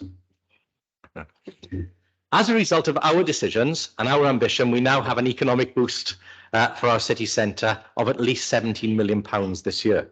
We have private and public sector investment at record levels. Swansea is now once again seen as a place to do business, and investors and developers are now actively procuring and regenerating sites across Swansea, helping us to build the better city we all want to see. Alongside that, the new Albert Hall is being created and will be providing a new 800 capacity performance space and a new cultural base in our city. The new Palace Theatre development is well underway, which will be home to unique office and working space, but also provide community space at the top of High Street. On top of this will come the delivery of the major tourism attractions. We're already working with Urban Splash and an operator to deliver a new aquarium on the seafront in Swansea. We are working with partners Skyline to deliver Skyline Park on Kilvey Hill, creating a facility to welcome over 750,000 tourists every year to Swansea, providing a massive boost to our tourism economy, which is already worth over £400 million a year. The arena is expected to attract 350,000 people a year to Swansea. That's £1 million, £1 million people visiting this city every year that currently don't, spending money in cafes, restaurants, taking taxis or buses, staying in hotels, and importantly, shopping with local businesses. We will progress the delivery of phase 2 and the creation of the public sector hub, which will be home to new council services, as well as Welsh Government services and UK Government services, and a host of private sector businesses. It will be worth over £110 million a year to our local economy. We will also see the creation of new homes in the city centre. We've been successful in delivering social homes and affordable homes in the city, and we will continue to deliver on our promise to make sure that the city centre is accessible for all. We will deliver on the new central library hub at the British Home Stores site and create a new state-of-the-art archives facility, and also include a range of new council services in the heart of our city centre, helping to improve footfall and support businesses in the city centre. We will progress the delivery of the new Castle Square Gardens and once again create a beautiful space at the heart of our city centre. Presiding member, we take our responsibilities to Swansea very seriously. We made ambitious commitments at the election, and we will work to ensure that everything we promised is delivered. I ask all members to support the recommendations in our report and the ambitious commitments contained in the annex to the report, so that we can build a better Swansea for everyone. Thank you. Thank you, Lydia. Can I call on Councillor Andrew Lewis to second, please? Thank you, Presiding Member, and my thanks to the leader. It's an extremely proud track record that we stand on, and I'm hugely proud to support the policy commitments for this next council term. Thank you, Presiding Member. It's very difficult to follow this, isn't it? Apart from, clean water for the rest of the world. Come on, it's a wish list, and I wrote down here because the leader put in the Evening Post, which he normally does before the rest of us have any information. Council leader outlines priority the first 100 days after the election. Very similar to John F. Kay, isn't it? Or no, I think even Councillor David Phillips said did that as well when he took over as leader. I think there's a couple of things I would like to say. Mine. When you took over as leader. Okay, a couple of things I've got to say. I think can we get this settled now? The previous administration was Labour, or are we going to say the previous administration now? Because it's quite a while ago, and I know that you're very keen on blaming anybody else that you possibly can for anything. The other thing of privatising care, I'm not sure that when I was leader of the council that we tried to privatise care. I'm not sure how we actually did that, but it would be interesting to say the least. But there we are. It's homes and council houses. I actually agree with building council houses, and everybody knows that, and we've all agreed with that. Unfortunately, in the 10 years we were there, we weren't allowed to do it. You've been fortunate, I've told you before, but when Napoleon asked about a good general, he said, I don't want a good general, I want a lucky one. And you were a lucky leader because of the interest rates and what have you. So not particularly a good general, but very lucky. Well, he needed that then, come on now. The local funding for members, yeah, it's great because it does actually say, you can't blame the council anymore, you can blame the local councillors, which they haven't done anything in respect of our colleagues from the uplands. He actually cleaned all his gullies out, and he'd done it very, very well because they were advertising it. And how much more of that is going to be done by members now? We won't blame the council now. We'll blame the local members for not doing it. Very, very good. The CCTV system.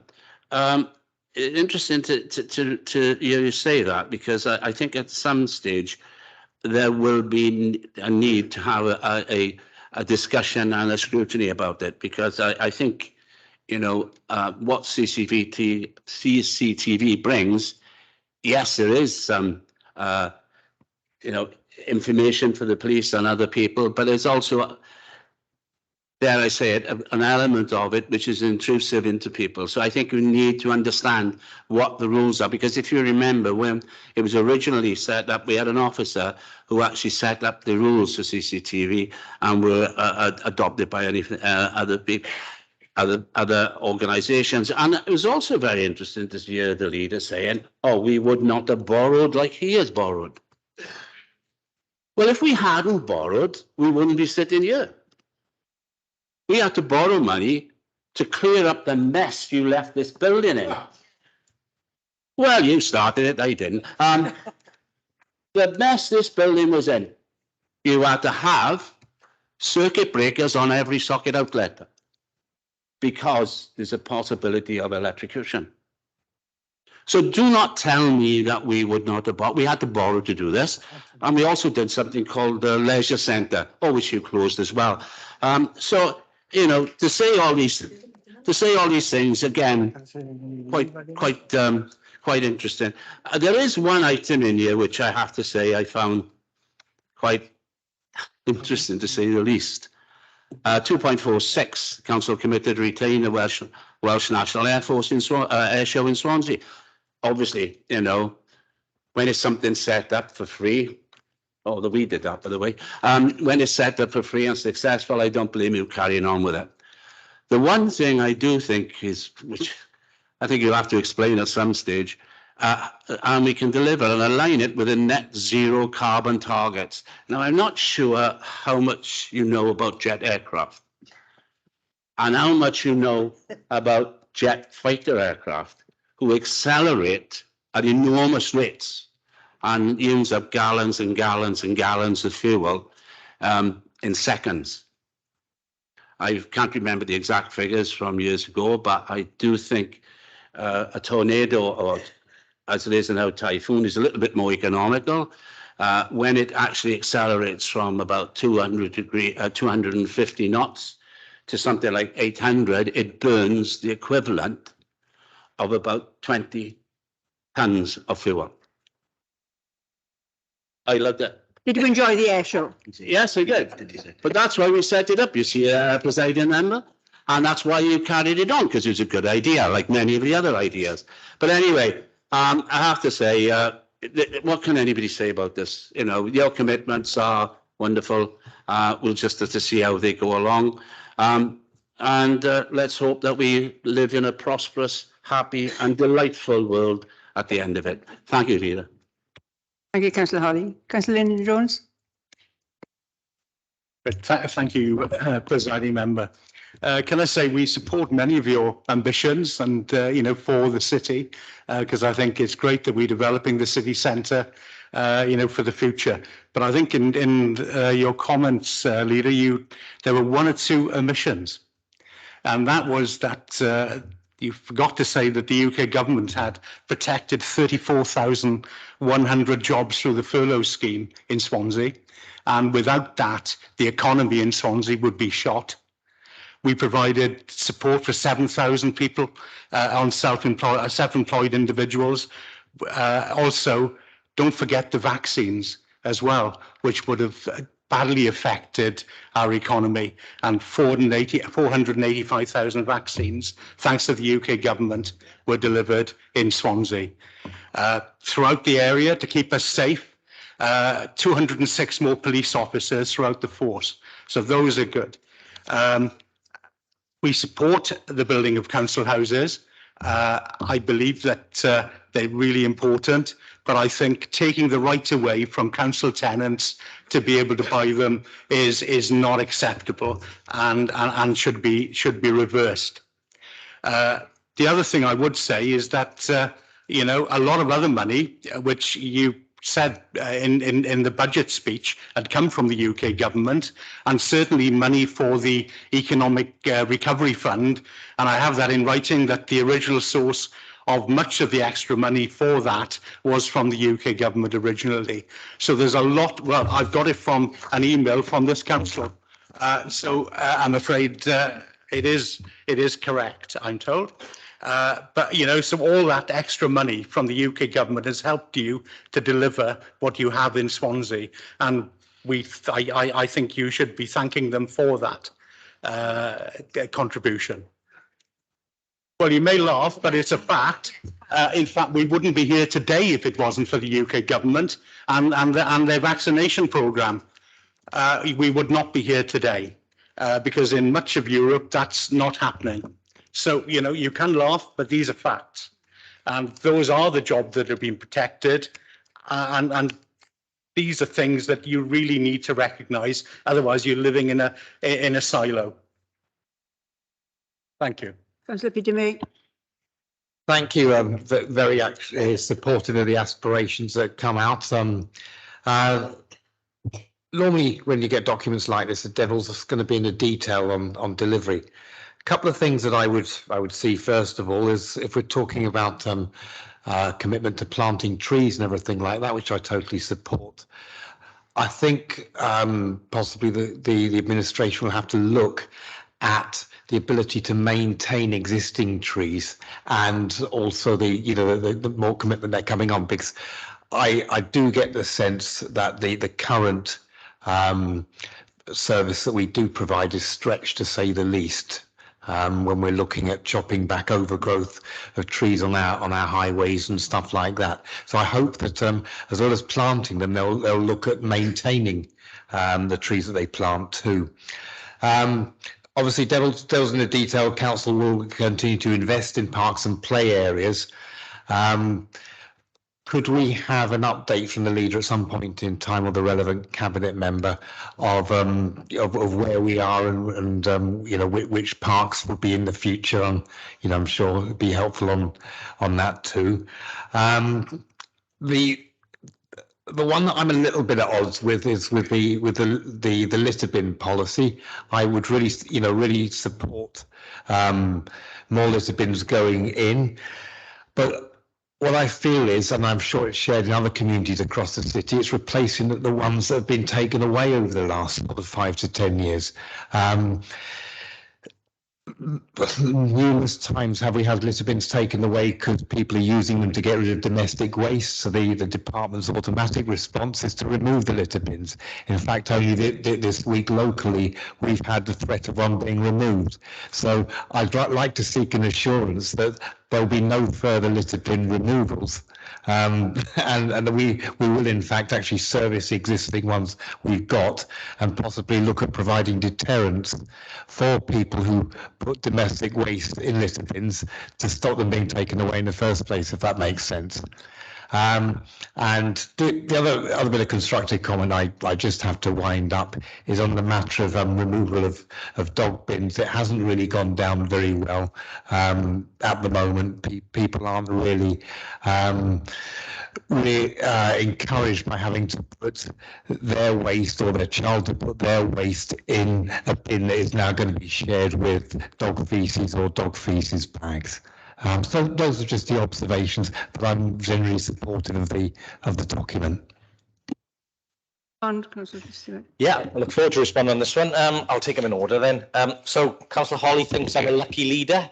That's interesting, having been through Brexit, a pandemic, and 10 years of Lib Dem austerity, Lib Dem and Tory austerity. So I don't feel very lucky, but I guess, you know, delivery sticks.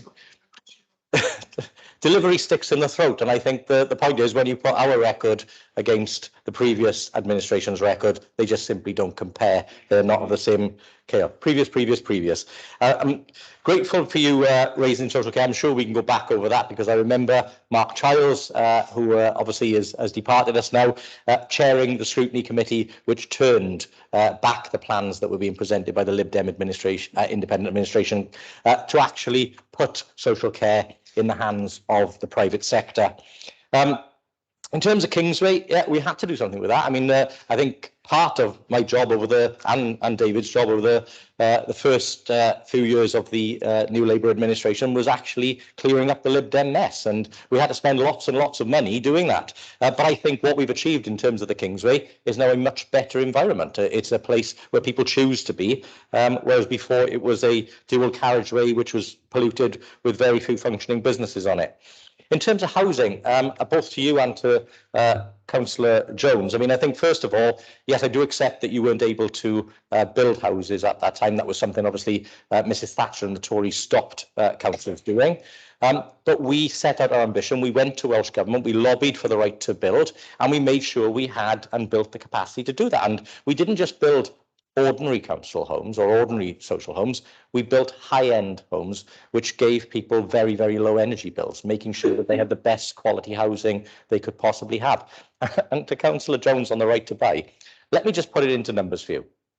Under Mrs Thatcher and the Tories programme, they allowed over 4,000 homes to be bought in Swansea. Now, you could argue about the rights and wrongs of that, but those homes and the money from those homes wasn't given back to this council.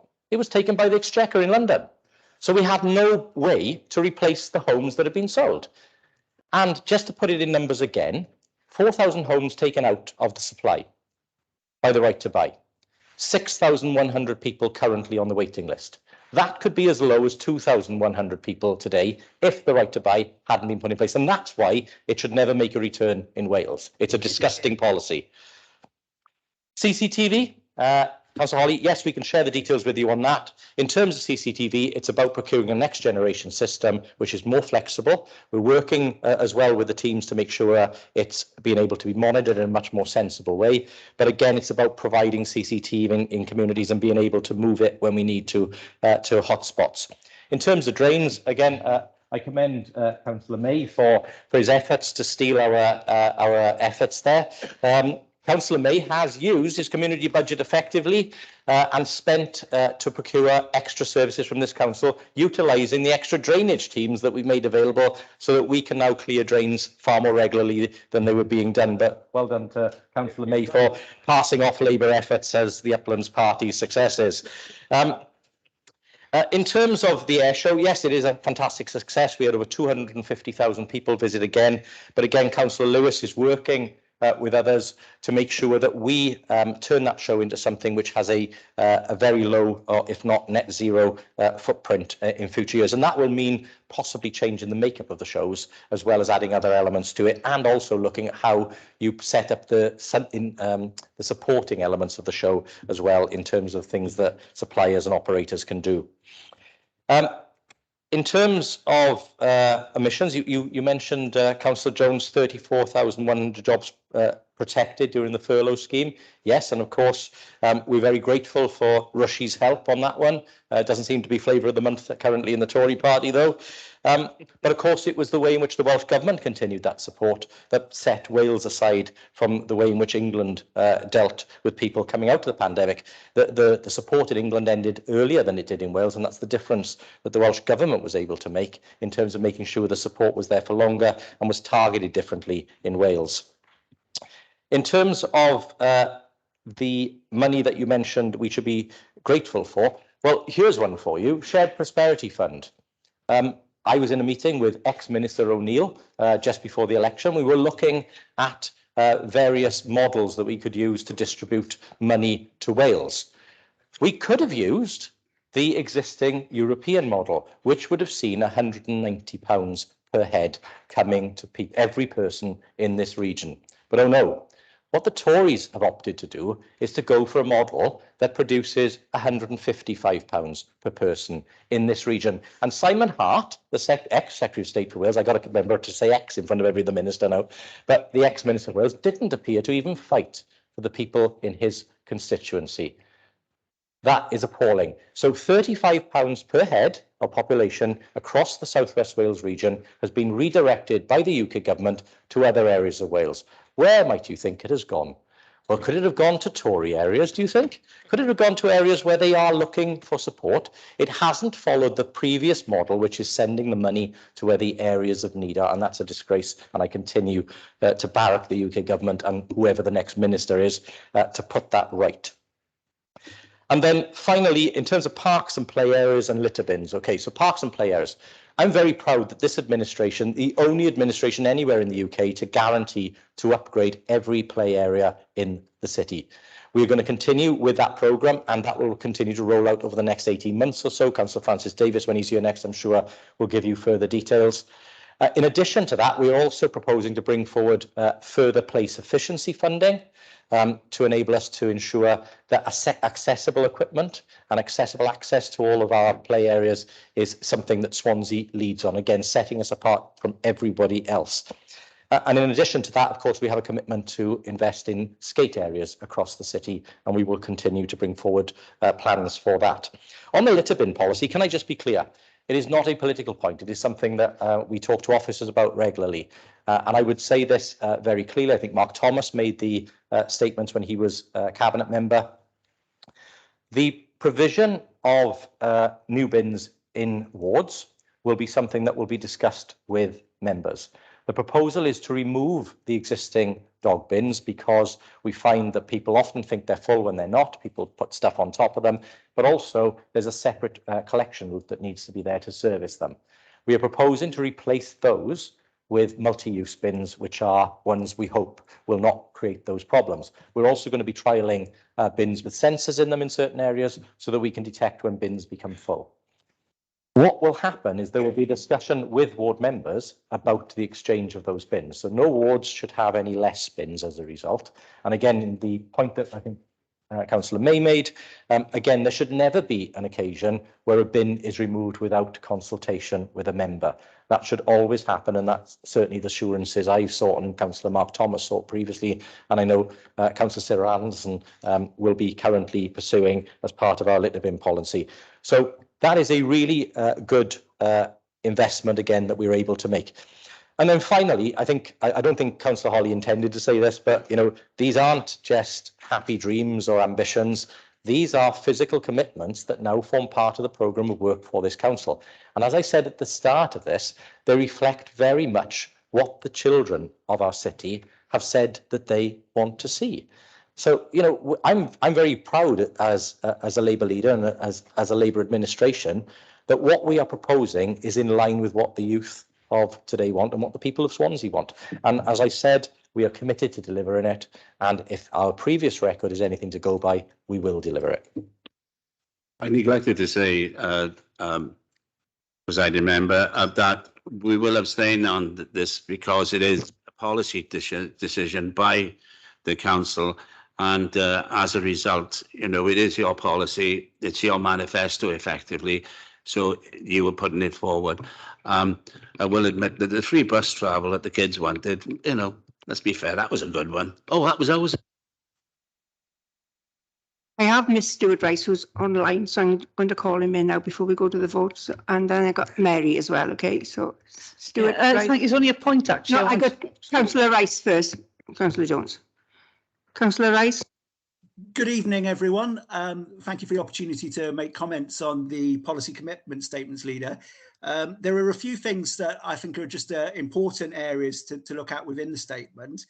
2.2, I was really pleased to see that safeguarding people from harm is the #1 or top priority there. And given the recent revelations and information that's come out through the BBC documentary Lifting the Lid on Care, I was really warmed to see as well in the better care section in 1.4 and 2.11 that you're committed for new children's care facilities within Swansea. And I'd be really interested if the cabinet member could provide us with more information about that in writing. In terms of climate change, there's some great ideas within that document. However, I do think that we don't go quite far enough in some areas, and it would be good to see an additional commitment to strive for zero waste as well. Many other cities have done it around the world, including places like New York, and I think it would be a great ambition to have within the city and county. In terms of housing, I think it's good what you're saying in 2.26 and the ambitions there. You have had some really good and successful pilots in something called Housing First. And I would like to see if the Labour Party in Swansea will do what the Labour Party does in other cities and actually go for a housing first across the whole of the city, rather than just small pilots. And the final one really relates to a question that I put down with my colleagues about regeneration. In terms of a free port, I'd love to see you make a commitment to prepare a business case with partners as and when that becomes appropriate to do, because let's not just miss the chance here. We don't want to miss the boat. Thank you. Thank you, Councillor Rice. And the last speaker, Councillor Mary Jones. I'm going to go to a break after this for 10. Somebody said you didn't want to speak, Jeff. Sorry. Somebody said it was just Mary. It's okay. I'll call you in. Don't worry. I just wanted to make a point first of all, and I have got a question. As there are 5 Councillor Joneses, could the leader please give our Christian name? Because somebody joining halfway through might not have known where you were addressing your remarks, and it could be a little difficult for one of the Joneses. And the other thing I want to ask, it's also in your corporate plan, if I can just ask, where are we with Flying Start? Are we actually trying to roll out more Flying Start? Because as we all know, they're an excellent scheme, and I would like to see them covered in more areas of the city. I understand money, obviously, and you won't be able to go through all areas, but if we can look at trying to roll it out to some other areas. Thank you. I've now got a few hands going up. I'm trying to get you a comfort break. So can the next few speakers be brief, please, so that we can... Councillor Jones. Councillor Jeff Jones. Thanks. Yeah, no, they might have thought I was a Conservative, Yeah, just a couple of points. I was sorry. You should be selected. Yeah, you will be lucky. Yeah. Just a couple of points on the regeneration part of it. You've got working with regional partners, progress the 1 billion. That's the 1.3 billion I think we're actually talking about for the region, for the region. And again, and the 750 million. I know the 750 million, I'm assuming, is going to be funded in a large part by the private sector, and the 1.3 billion, I think, is half funded by the private sector. So I was a little bit disappointed, with your comments, with regards to social services. We are closing care homes, and I think if it wasn't for the private sector actually supporting us during COVID, we would have been in a difficult situation. A couple of other points. You actually mentioned Debenhams here, and it'd be great if you actually secure, somebody for the site. Can you tell us who that firm is or whatever? Or are they actually taking over the Debenhams site as a whole? And is it on a like-for-like basis? I don't know if you can clarify that. I was in a training session, I think, with Ben Smith, and he said, we need to be open and transparent in the future and share information. So it'd be great if you can share that with us. And also, with regards to the Kingsway, which I think is going to complete it in 2023.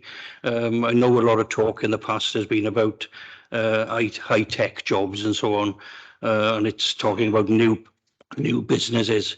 Have we secured anybody? We've not been able to share any names with us in the past, so can you throw any light on that?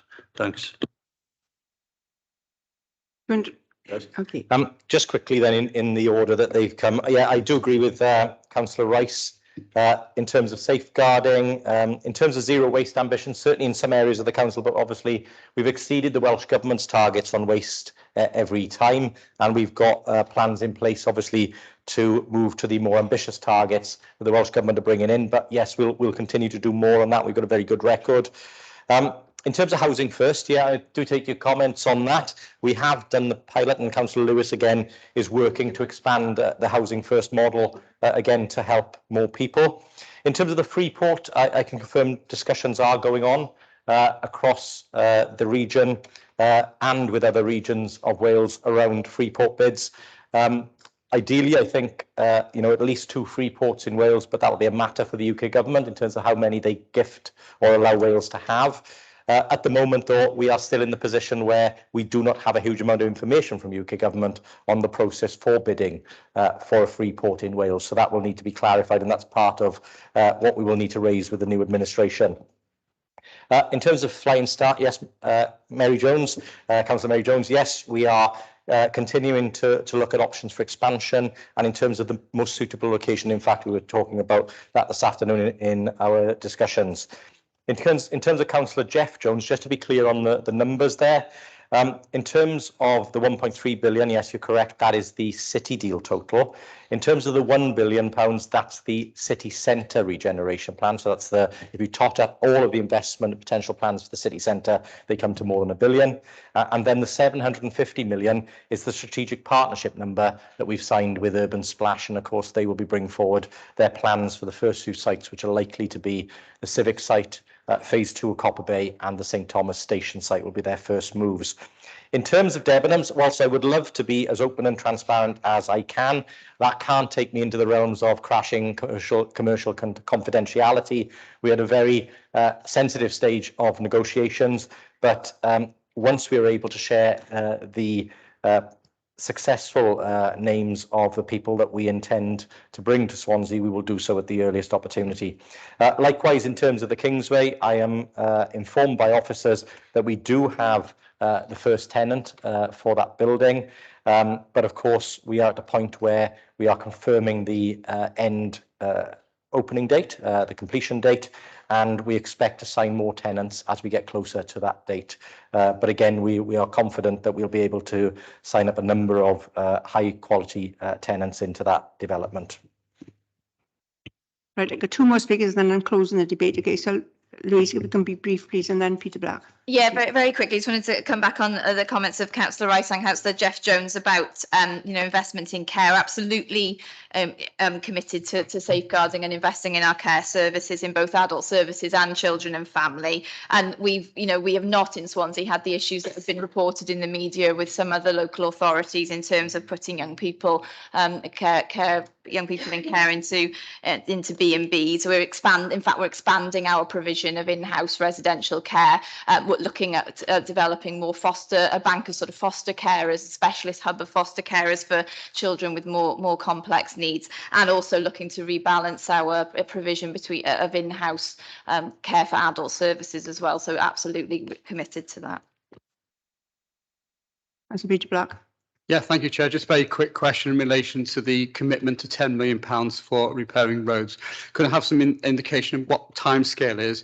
Is it in addition to the current 5-year plan, or is it going to be for the next 5-year plan? How is that money going to be rolled out over what period? Thank you, Councillor Black. It's a commitment that will be in addition to the current rolling programme, and one of the discussions that we're currently having in Cabinet is around how we focus that money in terms of dealing with local hotspots that probably wouldn't be dealt with the rolling programme, which deals with more of the strategic network. With that programme will continue alongside the commitment for £10 million. What I should say, though, to be absolutely clear, we made a commitment already for several £1 million. This is to increase that commitment to £10 million, okay? Thank you. And now I'm going to move to the vote. Okay, so I'm going to hand over to Mr. Edwards. Mr. Evans, sorry, give me a new name now. No. Sorry, I'm tired. No longer a newsreader. Okay, I'm going to put the vote up in a moment when my screen wakes up. If you fail to do it, don't worry. I will revert to a verbal or show of hands vote. But let's try some magic initially. For those of you who've logged into Teams, you'll be able to see it electronically. I'll give you all a couple of moments to vote. Whilst we're waiting for people to vote, anybody that needs to vote verbally, I'll start taking those now. So if you can raise your hands. Right, sorry, I'm ready. Councillor Terry Hennigan.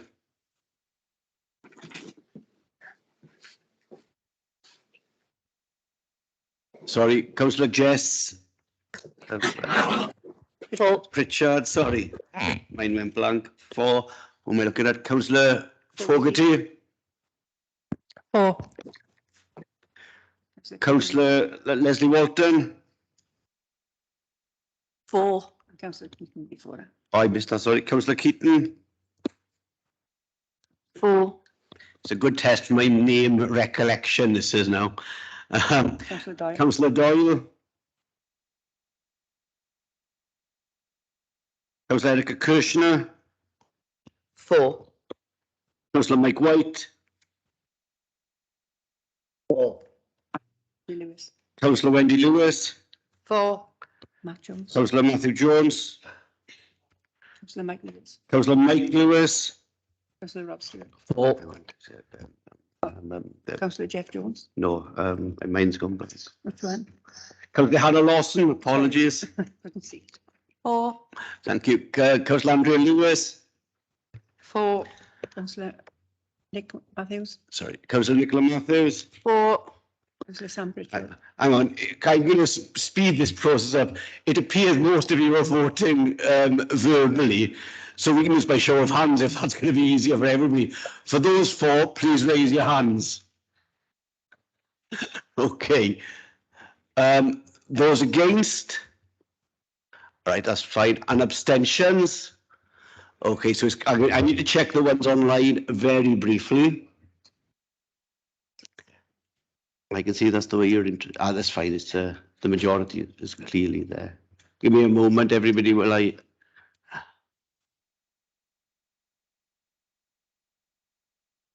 Something's gone.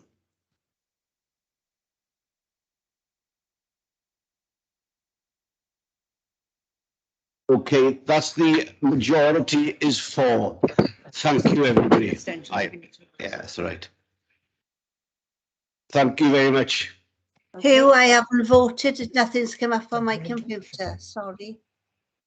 Oh, sorry, Councillor Jones. And how are you voting? I vote 4.